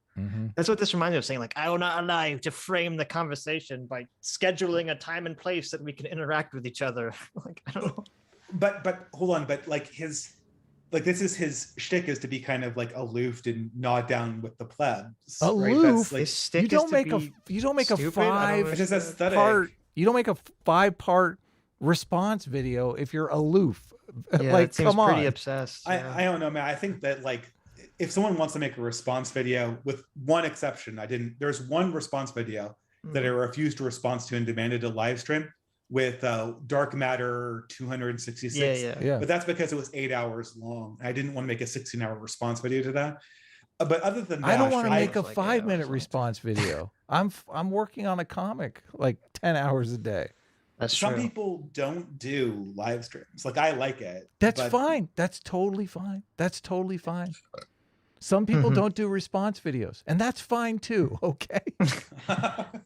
Okay. Well, I guess then you guys are like, it's like Star Trek, and you're in different phases of reality. You can't. I know, it's great. Just for the record, though. Just for the record, I do not want to have a live stream with Academic Agent. I could care less. Okay. I kind of do, but. Yeah, Sitch is interested. Sure, I'll sit in. Listen, if he wants to come on or whatever. Again, if you listen, Academic Agent, I'll let you frame it. Okay? Do you want to schedule the time that we'll have our conversation? Because I'm totally fine with that, Academic. You can schedule the time. All right, that's fine. I'm going to have to agree to it, obviously, but you can recommend what time you want to talk. I'm totally fine. Okay, I will be the bigger man here. Okay. Or I'm sorry, I'll be the more effeminate man here. I will let you take the reins here. You can be a very dominant male in terms of the scheduling of the time. Anyways, Dave, has this been total torture for you? I mean, this doesn't. I love it. Yeah, I love this. Like, this is. We love hearing your fucking insanity. I am totally insane. I mean, I'm totally insane relative to this society. I mean, I completely have. I mean, if this society is sane, then Warhammer 40K sanity is for the weak, motherfucker. Like, if this, what we're doing right now, if de-policing our cities, and killing Black people in the name of Black Lives Matter, if that's sane, then I'm insane. If I don't think that we are in a sane society. Yeah. Well, you could be right, but I think the real red pill is that we never were. Glib facsimile for $5 says, I love the urbanite cerebral take that we can do something about communities we aren't part of. At the same time, the woke agenda is unstoppable. The Wooster for $5 says, I love this battle of the worldviews. Love all you guys too. Thank you, Wooster. Yeah, but thanks. Wooster, I've noted this comment. I see you there commenting, and I'll never forget this, Wooster. Never forget. Punish Chris for $5 says, the opium crisis, Afghanistan poppy fields gave us too much, so Big Pharma pushed it on the lobbyists, on doctors, to the public. That is true. That did happen. Yeah. Torrin McCabe for $5 says, did I just take 1 hour to get Adam and Sitch to admit there are negative societal trends and systemic poor leadership? Ridiculous. Well, you take 0 hours if you ever listen to our show. Mm-hmm. But if that was your point, then I agree. It depends. If your show's on progressives, that's 0 hours. If it's on Academic Agent, then we can't see these problems. They don't exist, Well, we're all making them up. It's funny because we got accused so much of strawmanning Academic Agent, and what you just said was the #1 biggest strawman of everyone who watched that. And it's baffling because the first half of the stream was us watching a socialist saying that there's no such thing as a left-wing party or left-wing people except for socialists in America. And so we're saying all these things about, systemically poor leadership. We've talked about negative societal trends for fucking years. And so when we're talking about Academic Agent, we're saying, we don't think this kind of relates to the beginning of our conversation where I asked you something and you took it to a very hyperbolic level and then strawman me back about it, because we're just saying, we don't think it's us saying, we don't think that we're on the edge of doom. We don't think that our world is about to explode. And then that gets strawman to us saying, we're denying actual problems exist in our society. Yep. And it's like, this is the biggest bullshit ever. Yeah, total bullshit. What you have is a long-term set of trends that if they continue will be doomed eventually. Okay. Yeah. Squeeze Louise for $5 says, we really ought to have a marriage or gulag policy. I agree. That's I like that. Yeah. A what policy? Marriage or gulag. Yeah. Very enforced monogamy. Mandatory forced monogamy. Yes. Have you guys seen the aptly named movie from 2016 called The Lobster? Yes. Mandatory monogamy, and it's under the title of The Lobster. Oh, going for it. What's your take on that? Really movie? Getting the Jordan Peterson vibe, yeah. That's a fascinating movie. Dave is very much underselling it, because if you don't get married, they turn you into an animal. And the guy who's involved in this, the animal he has chosen, if he does not find himself a wife, is a lobster. I see. Yeah. And then there's this second act where they're in this rebel society where it's the exact opposite, where they kill you if you do meet somebody.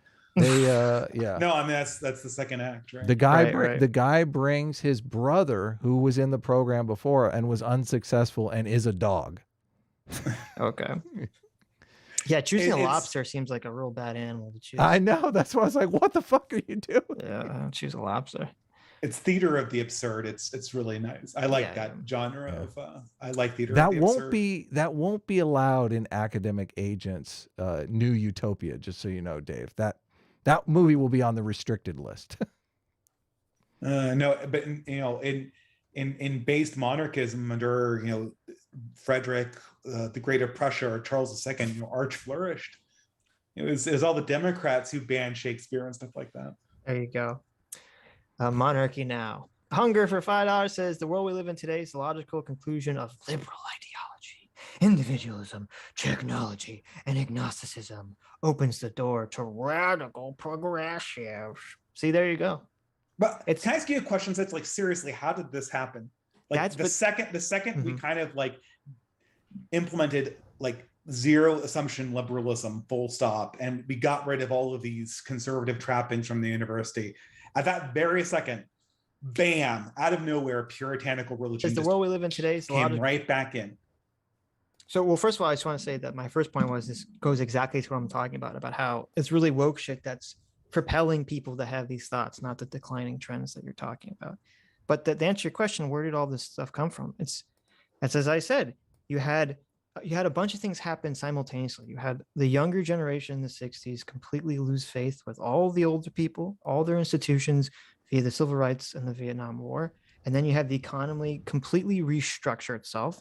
And so it's basically you're creating a ticking time bomb that's waiting to explode. And then the housing crash explodes it and lets the dam gates, break, and all this stuff floods in.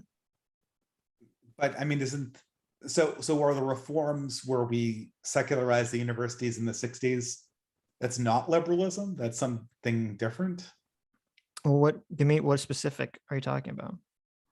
So in the 40s and 50s, universities basically had policies that were considered illiberal, that tried to, encourage students to marry, bundle women into paths where they could be wives and mothers. And This is the problem. This is what everyone does. They cherry pick. They say, hey, look, under some system in the past, these specific things were better. Okay. And they think they were better, ignoring everything that was going on at the same time that was so much fucking worse.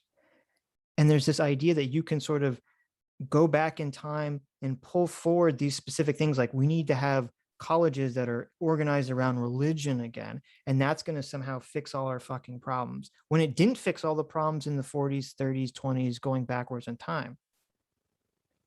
Yeah, but we still have this weird thing where the height of our atheist secular society produced the most ideologically stringent religious fervor than we've seen. That's almost not even remotely true. I can't. What would you compare this to that we're experiencing now? Like, the ideology. I don't know, when we were college students fucking witches, when you had Puritans running around. What about when we outlawed alcohol? There's been so much fucking puritanical religious shit that has captured our country through our entire history. It's very much like when we were burning witches. Do you know who this is a fun fact, but do you know who one of the principal witch burners was in the Salem witch trials? No. One of the founders of Harvard University, Cotton Mather. There you go. Back when it was religious and righteous, right? Yeah, back when it was. These were the original Democrats. These were the original enemies of the crown. And this is what people were afraid of, is that when politics comes into a system like this, it creates chaos. This chaos has to be replaced with some kind of this was religion. The first guy. It sounded like it was corrupt from the beginning. What? You mean that Democrats were the witch burners and not the this guy, the guy from Harvard that you brought up was this #1 witch burning guy. The guy from Harvard was he was not unique in his class. This was a set of people called the Puritans that were the same people pushing for democracy in England. And they were the same people burning witches in England and smashing churches and legalizing Shakespeare. The same people advocating for very strong traditional gender roles. And they came from the advocating for all these fucking things. And that's why I'm saying you guys are cherry picking, and it's fucking ridiculous if you're going to try to point that the Puritans are some sort of left-wing liberalist movement. No. I'm not trying to create a good guy, bad guy distinction. What I'm pointing to very is that clearly are. No. I'm saying you intend to or not. What I'm saying is that there's a certain mechanism by which this happens. Mm-hmm. Radical religious beliefs and Puritanism do not come from ignorant peasants. They come from college students. That's very important to understand. The witch burners were not ignorant peasants. They were trained in colleges. That is a fundamental misunderstanding that we have about this period of time. Puritanical and insane religions come from the top, not the bottom. I would agree that the philosophies that you're talking about, that these extreme ideologies, obviously they have to come from educated people. You have to be educated in some ideology to be extreme about it. I don't disagree with that. Yeah, the witch burners, like the people who wrote the Malleus Maleficarum, these people were university educated. That's a Catholic example. Sure, but they got the masses to follow them. Yeah, because that's what you do. You whip up everyone into a hysterical mob, and then you use that for political power. Sure. And it works best when the system that you're operating in is chaotic and things are not properly controlled and ordered, and proper religion is being questioned, which is why the height of witch burning was confused. Were the height of witch Puritans... burning was not in the Middle Ages. The height of witch burning was in the Reformation. Were the Puritans questioning religion? I thought they were pretty strict in questioning the church. Okay. But they were pretty strict in their own religion, though, right? They weren't deconstruct. They weren't saying, hey, let's all just have moral relativism now, were they? Again, this might not be suitable for a live stream. It's a little complicated. The chaos creates the vacuum. The vacuum essentially invites the Puritanistic reaction. Okay. Well, I'm just very confused by how the Puritans are becoming the stand-in for liberalism, but we can move on here. Liberalism created chaos. Chaos necessitated some puritanical reaction. That's what you're seeing in book. I see. Liberalism created freedom. I see. Yeah, liberalism created freedom of choice. You're saying that liberalism creates a power vacuum which allows crazy right-wingers to come in and burn witches? Crazy ideologues. Okay, right? Because neither the Puritans and the current SJWs were the leftists of their day. They were not the right-wingers. The right-wingers were the royalists. It's Dave. It's super hard to have a conversation just because we're jumping around like a million different places here. Like if you want to have a talk, we need to like pick a topic and stick to it. But Sitch just nailed the thesis. So like he totally got it. He perfectly restated it. Yes, liberalism creates the power vacuum. The power vacuum then causes the ideological. Yeah, so, yeah. No, I understand. So the argument. You nailed it. This is the argument. Liberalism gives people freedom, and then your side says people can't be trusted with freedom, and so we need to have some sort of authoritarian force basically enact order on everyone. People can be trusted with freedom only under very specific ordered conditions where they're highly, highly moral. Okay. Okay. I'm literally quoting the founding fathers, so you can laugh if you want. Okay. Right. Okay. I don't think they meant it in exactly I don't think they meant it in exactly the way. And Dave, you understand people disagree on this, correct? I understand. Oh, people. I know I'm an incredible minority with this view. Okay, I just think so why are you saying it like this is like the gospel? This is the way to order society, or society is doomed. Okay, well, I'll say this though, right? Is that the opinion I'm propounding here was the mainstream opinion before the 18th century, and no one would have disagreed with me. Well, how come under our better times we had 2 world wars and we haven't had a world war since? You mean how in the democratic age do we have 2 world wars? Yeah, under our better times in the early 1900s, we had 2 massive world wars, caused so much loss of life, so much chaos, so much destruction. And now in our terrible liberalism times, we have had 0 world wars, even though we were so close on the precipice of ending it all with Russia when they were the USSR. Okay, but wait, I don't understand. So you're saying that we almost did have a world war, and we might have, I mean, this is kind of the reason why we don't have world wars now is because of nuclear deterrence. Okay. And, and moreover, we didn't have world wars, or we didn't have very large wars in the period between the 30 Years' War and World War I. Mm-hmm. So, I mean, if instance of large scale wars is your metric, I think the picture becomes much more complicated. Just like we're judging democracy and our sample size is since 1945, and we're ignoring all previous times. I agree. Because when we look at democratic and Republican institutions, they have a very, very mixed bag, a mixed track record. And most people who study stuff like Machiavelli or Aristotle, they're anti-democrats, or they're highly skeptical of democracy.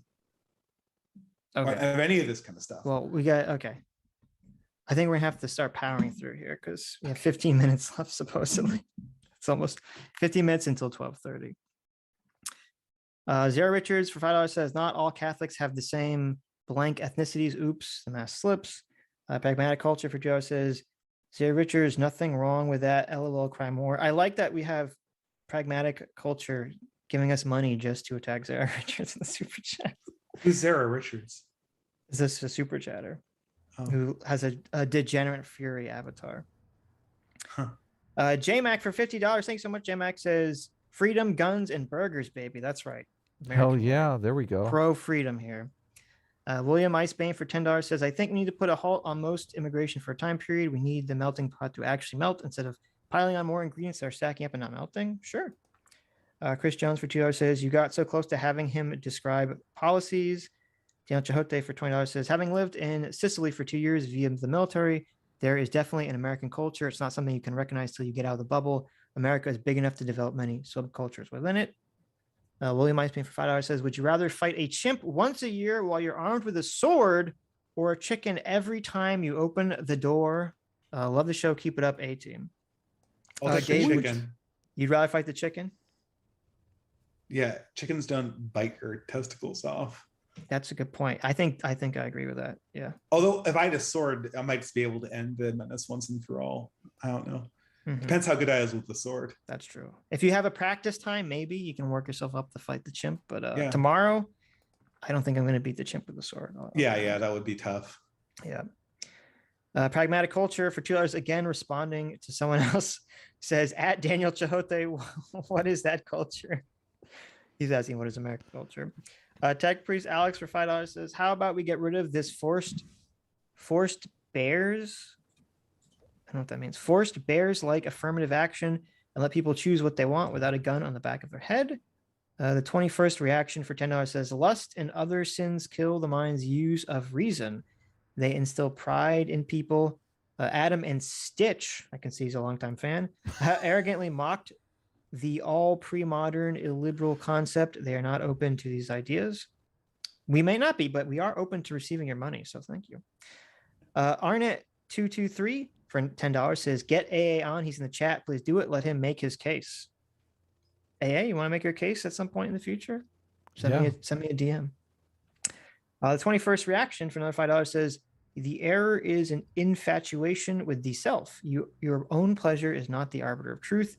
It has to be objective and transcend all history. I don't understand. What does he say? The error? The error, it says the error here is an infatuation with the self. I agree with that. We need to be more collectively minded. I can't believe I'm saying that after I was an objectivist in high school. Wow. You were an objectivist? Holy shit. I was like cringe. Well, it was only for like a year. Okay. But I was like cringe high school junior who would like talk your ear off about Ayn Rand. Oh, fucking Christ. My God, I want to just beat my own ass, beat my ass, go back in time and just well, listen, I may not agree with whether you are now, but I think you're better off for it. now I'll talk to you about, Frederick the Great's book on Machiavelli. Right. It's interesting that it just seems like certain personality types are just kind of go down in certain pathways. I think me and Adam are too lazy to be extremists or extreme ideologues. But JMac for $100. Thanks so much, JMac. Says, I'm an elite. I'm fighting the good fight all aboard the A train. No one's forced to sit in the back of the S bus. Enjoying the conversation, gents. Thank you, Jay. Punished Chris for $11 says, a hero need not speak. When he is gone, the world will speak for him. Halo 3. That's right. Thank you, Halo 3. Thank you, Master Chef. Catholic Wench for $30. Thank you. Says, Dave, stay up as long as you need to. P.S. I'm sorry for giving money to Google. Oh, no, I'm getting it. That's the signal that I need to pack it in. Oh, is that your wife? Yeah, it's my wife. Oh, really? No, this was like hours ago, Dave. This was a long time ago. Oh, shit. Oh, okay. No. I should really. I'm so sorry. I didn't know. Should have warned me. You should have said my wife's in the chat. This is a sign. Oh shit. Okay. I don't read the chat. If I read the chat, I'd be like, duh. I did that in the early part of the stream and I totally lost my train of thought. Yeah, I know. It's impossible to read the chat and follow the conversation. Yeah. Oh, okay. Well, I'll try to get through these really quickly then. The Wooster $5 says, this was one of the best streams I've listened to in a while. We'll definitely listen to some repeat. Love you all. Thank you, Wooster. William Icebane $5 says, I'm pretty sure if George Washington and Thomas Jefferson were teleported now, they'd be screaming bloody murder and going full chimp mode. It's very possible. It probably would be. I feel like anyone from that time period into the future is going to be freaking out. That's the great irony, though, is that when people say that like the founders were white supremacists, by any definition we use now, they were. Mm-hmm. Sure. I mean, we have to. If we're going to have a country, and it is going to be based on the founding fathers. Oh my God. This is just, we're going to have to change our attitude about this. What is Wait, different? what the fuck does that mean? What is different than the SJW saying the exact same thing? You could, okay, so wait a minute. If it's answer, true, I'll say it. It's, well, first of all, I was trying to get through these quickly so that your wife doesn't murder you. Yeah. But I mean, my response to that would just be like, okay, you have to understand that everyone at the time had these sort of ideas that we don't agree with anymore. And then you can't just hold everyone accountable to today's moral standards instead of understanding, you know, how important they were to the founding of the country and all the good shit that they did back then too. I mean, that's what I would say. I don't know what exactly you're saying, but. Well, I mean, this is the problem, right? And this is one of the difficulties we have right now is like, okay, great. You can come up with sort of like modified versions of the founders' ideas. It's very easy to exclude the whole white. Well, I'm not suggesting that. Well, okay, so you can cut off elements of people's ideologies. I'm just saying you have to understand people are nuanced. As you were saying, like, oh, Evola says crazy shit, but he also says stuff I like. It's like, okay, well, same thing with the founding fathers, I'm sure. Okay, but there's sort of subtle differences in this, right? So if Newton believes in, you know, if Newton believes that angels hold the planets and co-planar, well, if Newton believes that, you know, 1,000 angels can dance on the head of a pin, who cares, right? But if Newton believes that angels hold the planets in orbit, and that's essential to his view of the cosmos, yeah, obviously, yes, sure, then that's a big problem. And the difficulty is that some of these archaic views of the founders are superfluous and you can discard them. You know, a lot of them are not. Okay. And the questions about religion and ethnic cohesion, you can decenter them from whiteness, but I'm not so sure you can discard them altogether. How horrible. The Observing Otaku for $10 says, don't tell me how I, as an individual, to live my life. The moment that you dictate to me how I should live my life is the moment that you become my tyrant. I agree, but sometimes you need a strong tyrant to engage order in society because we're all degenerate chaos people here. Punish Chris for $7.77 says, God is light. Light is everything. God is everything. The universe is a hologram. CAA report on gateway experience. I'm going to have to agree with that. I'm going to have to agree with that completely. 21st Reaction for $2 says, masturbation should be illegal in all caps. You know, good luck with enforcing that one. I'm not sure how that's going to work. What did the Romans say? The law should not be concerned with trivialities. And I can't think of something that's more trivial than masturbation. Masturbation's not trivial. We're talking about people who are addicted to masturbating all day in their houses. God, I mean, yeah, pornography is a problem. I see. But you know, God's law knows no bounds. Gotcha. That's right. Human law cannot dictate trivialities. Kids, before you decide to open up the tomboy apps and whip out the meat, and start touching yourself, remember, God is in the room watching you. Okay, and He's judging you, and you're going to go to hell. Diogenes for $10 says, Balkanation doesn't create loyalty and overarching authority who rules over, quote, separate but totally equal and patriotic ethno-states. Shocker. Example, the Austrian Empire and the Ottomans. Yeah. The Austrian Empire is fun because it was literally a patchwork ethnic state. It was an ethno-state with two ethnos. There you go. But I agree, balkanization does not create loyalty. Tora McCabe for $5 says, segregation. Example, how can a Republican community or state protect itself from a bunch of woke Californians moving there and democratically taking over? There you go. Look, you can just say that's where you're missing, Dave. These little segregations, they have to say, we're not allowing any of the liberals or Democrats to buy a property in our hometown.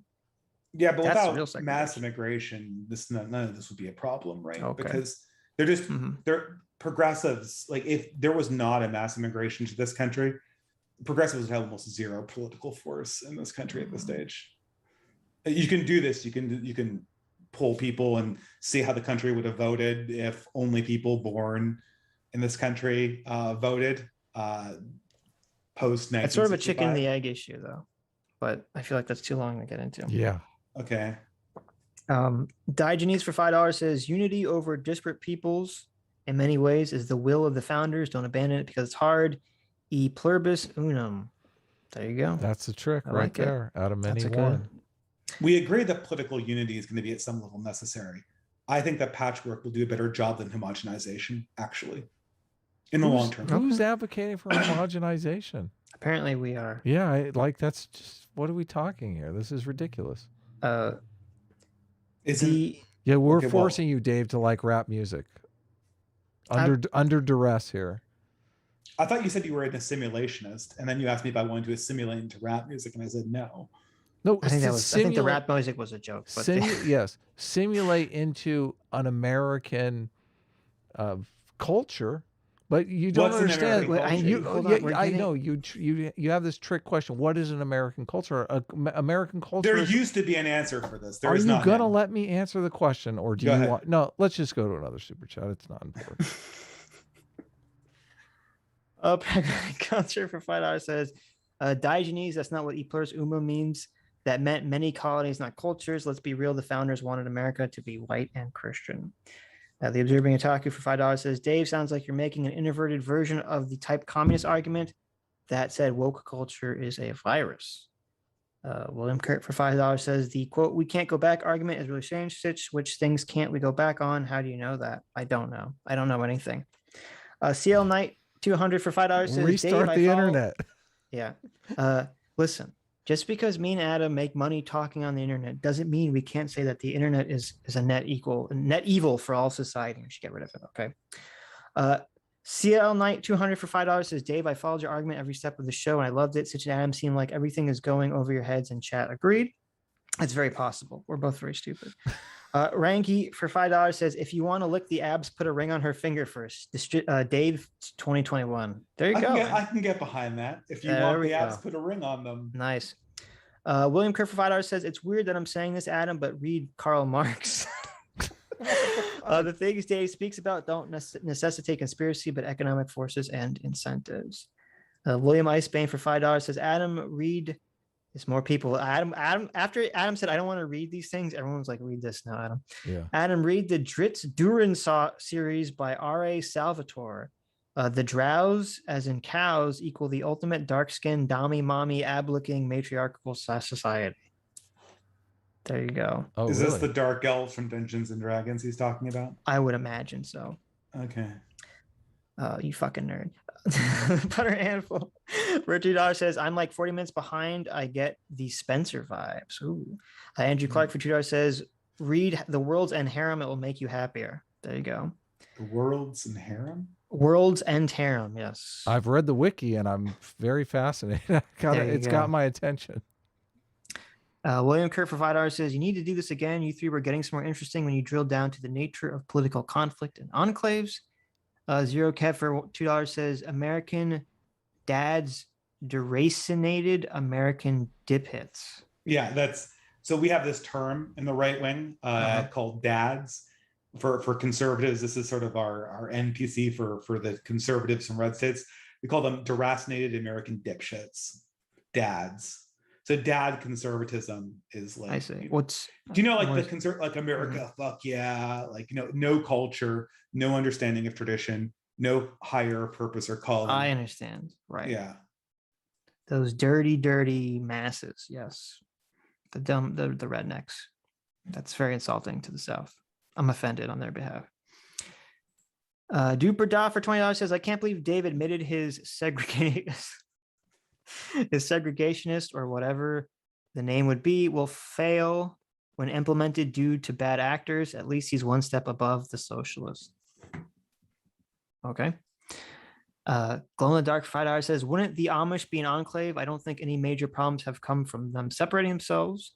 Jedi Knight Quinn something for Joe says, people should have the right to self-segregate. Okay. Uh-oh, my mouse died. Hold on. For real? There we go. Okay. Nice. Good. Flip the switch. Jedi Knight Aquin Cringewalker for $2 says, what are you talking about? Spoons and Forks for $5 says, Adam, how do you explain what happened to James Damore? He tried to help. They called him racist and he got fired. Yeah, James Damore literally proposed a counter plan for the diversity policy. That's true. He did get fired. He got fired for it. Yeah, you're right. You're totally right. That means the plan that I'm conceptualizing, it can't make any success at all, Dave, because James Damore, one fucking autistic Google programmer, did it completely inarticulately in a fucking work program. I'm just pointing at the machine gun installments. That means it could never be successful, Dave. Oh, you checkmated me. I'm just pointing to the machine guns that they have lined up on the opposing turns. If you want to charge them again, right? Go right ahead. I know. I know the machine guns. I've heard about those. Yeah. Brain for $2 says all of a sudden those institutions aren't broken.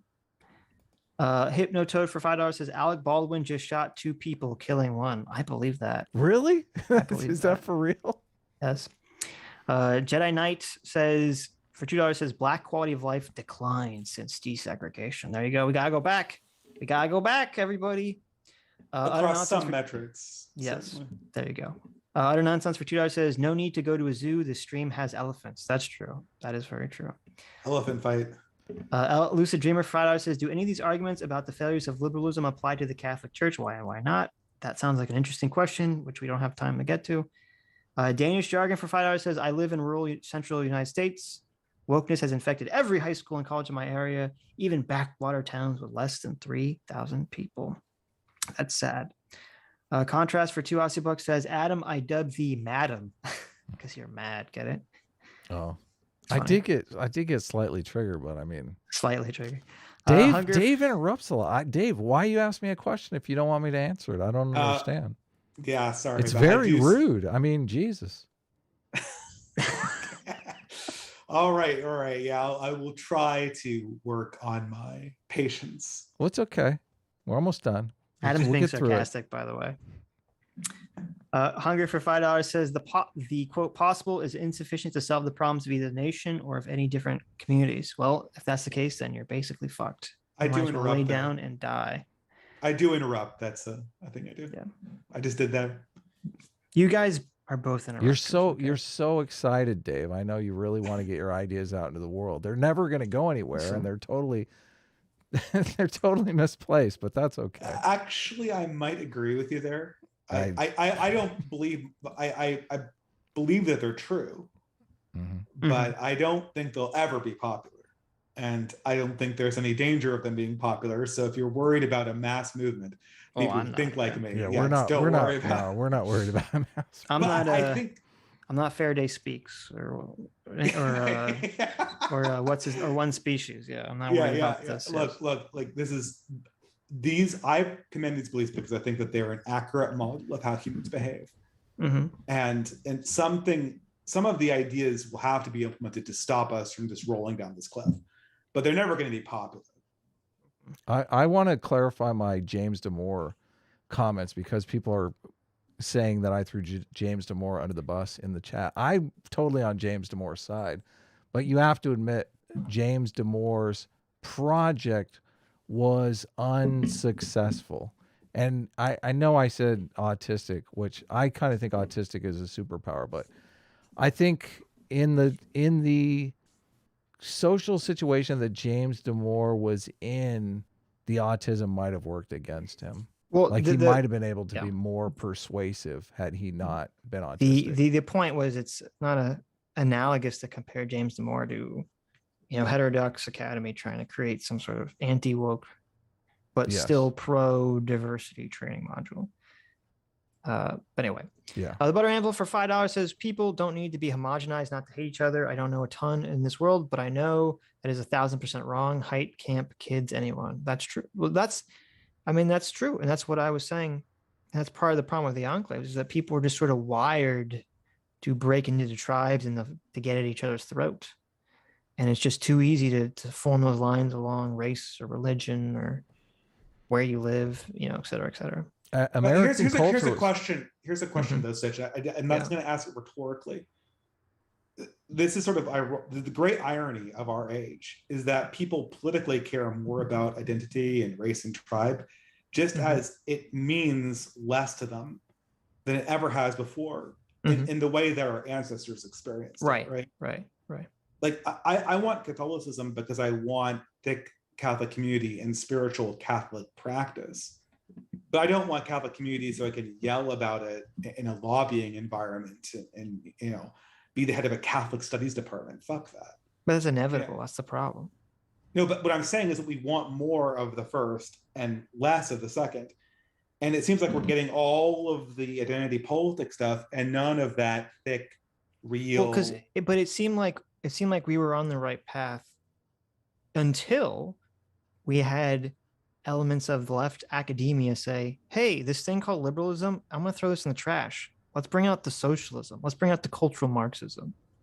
That seems to be where the falters start to really pick up. People in my community would say that the thick, authentic thing was stopping the fake shit from filling the gaps, and then liberalism basically killed off the authentic thing. It's possible. That's definitely not true. That's definitely possible. Sure. I don't disagree with that. Where was I? AD for $5 says, "How is it moral to make hardworking Americans pay for someone to take lesbian dance therapy?" Where's the utility in that? I agree. Fuck that. Brain for $5 says, "Dave and the woke have proven that the seventh moral foundation is actually collectivist/individualism. God save us all from little men with big ideas." Well, I would say that the I'm commending isn't there treachery versus loyalty? Isn't that immoral? Loyalty, yes. Betrayal, yeah. That's the one that I'm talking about when I talk about collectivism. It's the equivalent thing. Contrast for $5 says, "Academic Agent does the unpopular opinion streams. They used to go for 8 hours back in the day. I used to watch them before Adam and Sitch. Now he fart huffs." Oh, there you go. Why does everyone hate Academic Agent? I never understood this. I think I've watched his videos, and they seem to be. I don't watch who's everyone? I don't know who. Like in your community, people don't like him either. Well, in my community, people like him generally, but there are a lot of detractors too. He used to be a very unifying figure, and now he's become a very polarizing one. And it's not because he's become more views have changed drastically, haven't they? That's not, well, maybe. I mean, because I said I didn't even know this thing. I found a stream with him debating some white nationalist, and he was extolling the virtues of liberalism and how it's produced the best society in the world in 2018. And now it seems like he's saying the opposite. So yeah, I used to be more friendly towards liberalism when I first started the channel. Not in the way that I would think that, not in the way I think you believe liberalism, but I felt that liberalism could kind of be reined in and held in tandem with this other thing. And I'm not so sure about that anymore. Okay. Sad Daff for $10 says, "Afghanistan was just the beginning. We have woke generals, but not woke judges. Doublethink by Adam. When Taiwan's under threat and being invaded, we will see who has skin in the game." Okay. Glow in the Dark for $2 says, "Liberalism is of the past. Woke is of the future."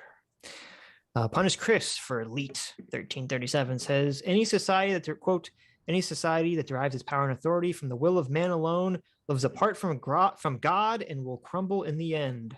Joshua Graham, Fallout New Vegas. I don't know if Joshua Graham from Fallout New Vegas is exactly the proper role model to... Wasn't he like a radical cult leader or something? He might have been a radical cult leader engaged in literal tribal warfare, but that's a different story. But he might be very equivalent to Julius Evola. Or when you speak, he very well might be. The thing is, when you speak with the force of tradition, you're not speaking with your own voice. You're speaking with all of the people who held that sentiment. And that sentiment, like a lot of the ones that Julius Evola held, alongside his other kooky beliefs, possibly about harems. So, when he speaks in archetype, you can't just dismiss that. And unfortunately, whatever this video game character is, he's speaking from a very old archetype that cannot be dismissed. Sure. So the issue I have is that once you start, we have to figure out, and this is, I guess, maybe this is where the centrism comes in, okay? Because the reason that Evola and I think you and all these other people want to ground these ideas in tradition is because, is what you just said. Once you have this voice of tradition backing you, like, this is the authority which people can draw upon to dictate the social changes they want to see. And our history is long enough and broad enough for people to cherry pick whatever they want that history to look like, whether it be Christian, whether it be pagan via Evola or whatever. And I don't then, know about that, right? Because let me finish. Go ahead. Let me just finish. And then the problem is that system that we had in human society for thousands of years is obviously very ripe for corruption, because as we talked about, it's very easy for the elites to become corrupted. And once they do, they're going to use whatever trappings of power it is to dictate their will. And so they're going to use the teachings of traditions or whatever to point to enact whatever their corrupt systems are. And so then you have this other side, I guess the left starts to come up, and they say, oh, well, because you guys have abused your power, we have to deconstruct all of this stuff and get it and do away with it. And now they've gone too far in the other direction by saying, well, we need to deconstruct all of tradition. We need to deconstruct all of where power comes from. We need to deconstruct everything that we are using to validate and base and solidify our ideas in. And then the problem with that is, as I think you said, that creates this massive power vacuum, and something fucked up is going to try to rush in and fill the gap. And I'm saying we need to be enlightened centrist and somehow find the bridge between these two ideas. I mean, this is sort of the pendulum theory, which in some sense, it's not, we believe in, a lot of people in the general intellectual space that I occupy believe in cyclical histories. There's some similarity there. But that would necessitate a backwards motion being a forwards motion as well, right? If there I'm not really talking about pendulum. I'm just talking about why the left is deconstructing everything. I mean, it's not really pendulum. This is more recent-ish than our history. So the left is deconstructing everything because the more they deconstruct, the more their oligarchic power can expand. Okay. Lucid Dreamer for $5 says, how did conservative trapping destroy liberalism so easily? How will religious institutions help if they can't protect themselves from subversion? That's a damn good question. There you go. I have been caught speechless by a few things in this debate. Mm-hmm. That's that one got me. That's there will have to be some great men in the future. Men, yeah. Oh, wait, he said, I meant, how did liberalism destroy conservative trappings so easily? Which I think you understood. How religious that's the easy question. How religious institutions will help if they can't protect themselves from subversion. That's the thing that you were caught speechless by. Okay. Well, no, it's not something that just occurred to me. That's a question that is perennially dogging my mind. Right. Sure. Freedom's powerful. Freedom is powerful. No, chaos is powerful. I see. Freedom is weak. You keep casting chaos freedom is a ladder. Chaos. Yeah. Okay. Chaos is a ladder. That's the problem. Yeah. That's exactly what it is. Because when chaos happens, everyone below can grab on and accrue power for themselves. That's why it's so dangerous. Mm-hmm. When chaos happens, the doors of power are open and everyone can come and grab power. The truest thing that's ever been said in Game of Thrones is that notion. That's what makes chaos so eminently dangerous. And we're not advocating for chaos, though. Freedom is freedom chaos? Okay, freedom is order plus liberty, right? Liberty minus order and moral direction is chaos. Yeah, but so you have an immoral past order is tyranny. Yeah. I actually got that reversed. Freedom plus order and moral direction is liberty. Freedom plus no moral direction and liberty is chaos, right?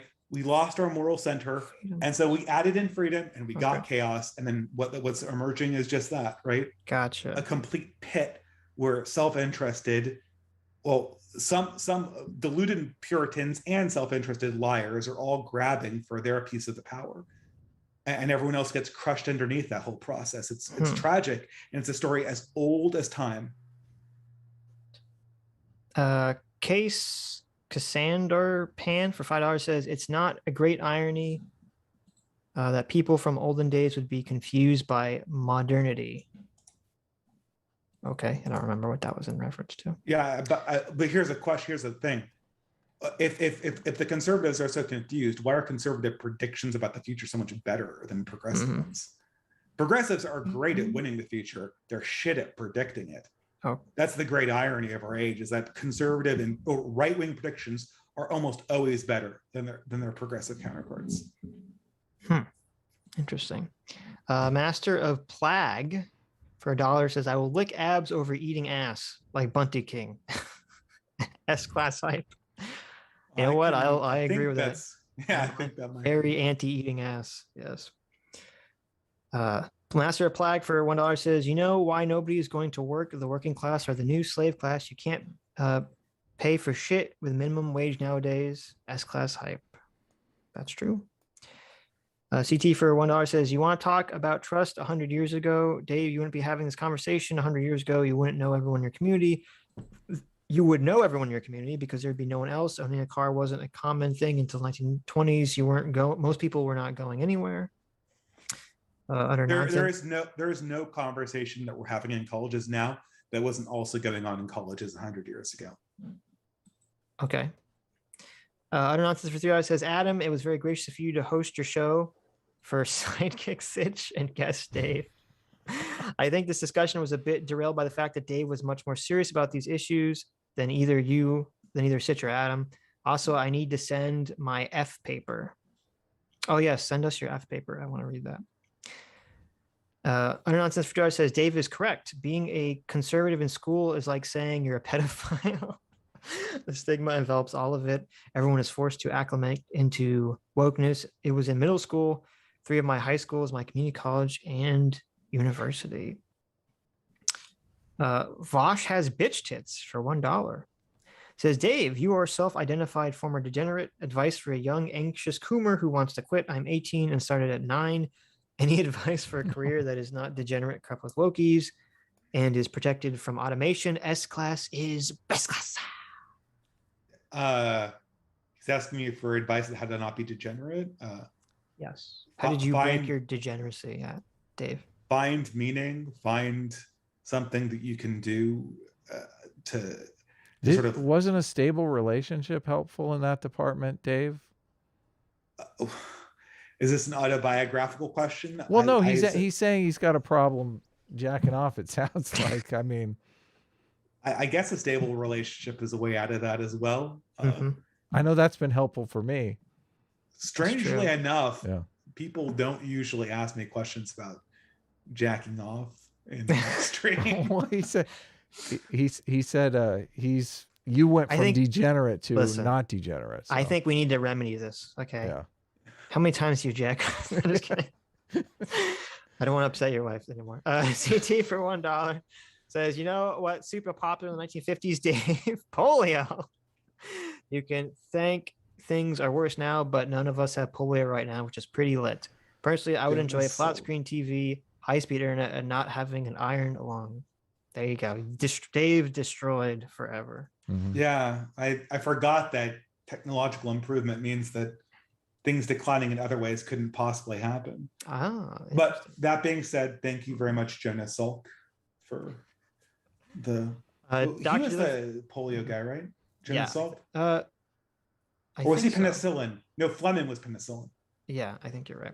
Okay. Dr. Diller for $1 says, I missed the entire conversation, so I don't know why everyone's insulting you, but since I'm here, you smell like a ferret. I snub my nose at ye. There you go. I don't think Dave smells like a ferret. Okay. Dr. Diller for $1 says, Adam, read The Frog and the Toad book series by Arnold Lobel. It changed my life, and I think it has a lot to teach you about the meaning of life. The Frog and the what? A Frog and the Toad by Arnold Lobel. Frog and Toad. Go ahead. Oh, I said. Oh, okay. Is that the children's book series? That looks like the children's book series. Yeah. Check it out. Wow. When did it change your life? Were you like 6 years old? I could see this being transformative for me too. Listen, you don't know where you'll find wisdom, Adam. Okay. Minecraft teaches you the secret of life. Okay. There's wisdom hidden everywhere. There's an anti-monarchist fable. There's an anti-monarchist Aesop's fable called The Frogs Who Wanted a King. If you want an anti-monarchist take. There you go. Frog and Toad are of the same sex and they love each other. Uh-oh. It is quite ahead of its time in that respect. Well, I thought amphibians can change sex, right? Isn't that the whole Jurassic Park thing? Yeah. See, there you go. They're all trans. CT Jurassic Park Frog and Toad are pansexual, amorphous, asexual perverts. That's I knew it. You got a lot of explaining to do, Pepe. CT for $1 says, Dave, we can only allow freedom under certain moral conditions. Is exactly the argument the pro-vaccine mandate people make for the greater good and all. No party should be able to limit or dictate the rights and freedom of others. Simple as. Alas, if only the pro-vaccine policy made us more healthy. See, but that didn't really answer the question, though. You can't really. Well, what you're saying, I mean, like, my objection to the management of the coronavirus has been its ineffectiveness, not its authoritarianism. They would argue that it is effective, though, in the same way that you're arguing the prescriptions that you're pulling out are the cure for society. My other problem is that they've been needlessly cruel and they've lied a lot. So those are my problems with the current coronavirus policy. So if it was effective, you wouldn't have any problem with the authoritarian aspect of it. And if we properly balanced the damage we're doing to children and society by locking everyone indoors for 2 years. Well, I'm just like the vaccine. Like if the vaccine was like 100% no leak, just like, oh, whatever, mandate it by force. I think the government owes the people the honesty about what it's trying to achieve. The thing is, it modifies its vaccine goals every month. First, there we go, and you can see Fauci doing this for 60, then 70, then 80, and they don't factor in natural immunity, which we know from the Israeli study is better than the vaccine itself. Sure, so we also know natural immunity plus the vaccine is even better. Right? Okay, but if that's the policy, then they should be honest about that. They should be telling people. I'm all for honesty, that. Sure. Yeah. It's kind of hard it's kind of hard to tell people like go out there and get naturally immune to a virus, right? Because you're telling them to go get infected. There have been so many lies that have come out of the health organization since this began. The worst one being concerning its origin, which I won't say. And the lies have been to the benefit of the people making those lies. And now we're wondering 2 years into this, why people who've had their lives destroyed with lie after lie after lie after lie are suddenly stop trusting the system. The system has lost the trust because it lost it through its own immorality and deception. I mean, I think not sure what that had to do with what I said, but okay. I guess we can move on. Anti-American for $3 says academic agent is right. Fuck the American state. Afghanistan is the death whale of the neoliberal diseased regime. Soon the rest will fall like dominoes. It's interesting to me that you think Afghanistan is the indicative mark for that, but okay. CT, you know why? Because we tried to export, individual rights to Afghanistan, right? Is that what we did? Oh, okay. That's not what Jimmy Dore was telling me, so I'm a little confused. But I'm just joking. CT for $1 says, just kidding. We should all have a king. A-team is the best. Wow. CT coming out as pro King Adam here. Really? Sweet. Yes. Sounds like A-team to me. Glowing in the Dark for $10 says, isn't liberalism a tradition? I mean, it's like over a century old, and wouldn't it be when Sitch calls on liberalism of the past, he calls on tradition. So Sitch is a conservative wanting to return to it. There you go. Perfect. That's what we had an argument about that just a few days ago, Sitch. We did? I forgot already. I kept saying liberalism is the tradition. Conservatives are protecting liberalism. Oh. That is the central problem. Yeah, I don't disagree with that. That's a central problem for Dave. I'm totally cool with that. Like, what was our argument about? I agree with that completely. Once conservatives just defend liberalism, then that's the vacuum that creates the process we were. This is why Dave told you in the very beginning of this talk that he is not a conservative, because he does not want to conserve any of the liberal order that conservatives feel works for them.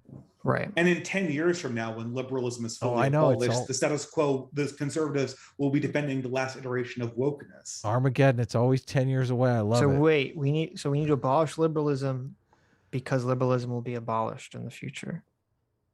I'm not concerned about liberalism. Liberalism is just a tool for me, right? What's going to be the thing that's declining that I do care about is the health, spiritual and physical and social of the human person. Right. That's what's declining. It declined 30 years ago, and it's going to continue to decline, right? Because nothing's stopping it. Right. So yeah, you're right. Not apocalypse, but everyone's going to be less healthy, more obese, more depressed, and have less relationships in the future than they do right now. Yep. We're all going to die. The population is increasing exponentially. How you get that? Crime is increasing exponentially. It's never going to stop until it stops. You forgot climate change. AOC told me we have 12 years. This is like, it's over. Dave, why are you wasting your time with people feeling sad? I mean, we're literally going to be underwater in 50 years. I'm thinking about like, why are people not having more sex? Yeah. Like if things are this dire, why is nobody having sex? We're on the precipice. Listen, we're on the precipice of the entire world being destroyed by climate change. Yeah. I don't think we have time to sit around and have political answers for these things. I think we need the just king to come in and fix the climate for us. If we're collapsing in 10 years, what's the point of getting married? What's the point of having kids? What's the point of like trying to have a successful career? This is total doomerism. But see, the thing is that the predictions of the conservatives about the collapsing American family actually came true. And I mean, I guess the ocean climate change predictions are starting to come true, unfortunately. About like the wildfires to droughts, the massive hurricanes, the flooding. Okay, I think I believe in global warming is happening, but the wildfires are due to forest mismanagement, not climate change. Oh, okay. I agree that it's bad. It's a bad idea to take a bunch of different problems and then assume a joint force causing them all. Yes. I think that's it. Really? Oh my God. All right. It only took an extra hour and a half. So, oh, good Lord. Okay. I really need to go, guys. You need to get, yes. Yeah. It was great talking to you guys. You can tell your wife that this was all our fault, that we were enslaving you. We were tied you to the chair and we were just total assholes, and that you had to fight. Okay. Tell your masculinity was on the line, damn it. I think I'll just take responsibility for my own degenerate behavior, staying up and there you go. What a man. Yeah. We can learn a lot from that, from that traditional masculine behavior. Don't be a degenerate like me, guys. Everyone here get to bed, okay? That's right. I'm a big fan of your guys' comedy and entertainment. Thank you. I hope to cure you of your centrism eventually. So have a good night. Take care, man. You too. Thanks for coming on. Anyways, I guess that's it. You want some harmonica, or let's get some harmonica? Yeah. Thank you all for participating in this. Hopefully, my triggering wasn't too bad. Sure. I think Sitch got a little triggered too. Should be fun to listen back. So. I get triggered when we're being misrepresented, and that's what triggers me constantly. Yeah. This is why are we even, Sitch? Why even have these conversations? I really wonder. Yeah, I don't know. I didn't know what the conversation was going to be about. I thought it was going to be more about the actual the AA video, but this kind of reminded me of the Ben Burgess conversation. Very much. Very much. It equally tires me. It's just it's like topic bingo. We can't zero in on any argument. We can't stay with anything long enough to actually dive in on what could possibly be the problem, what could possibly be a solution. It's like topic bingo. That's one of the reasons it's not that, it's just kind of like frustrating for me. Oh, whatever. It's kind of too much to go into, but I don't know. I hope you guys liked it. I don't know if much was really learned, but hope you enjoyed it. Anyways, thank you all for coming. Thank you for your generous donations. Hope you enjoyed the show. We will see you all this Sunday. No clue we're going to watch, but we'll find out together. Bye-bye.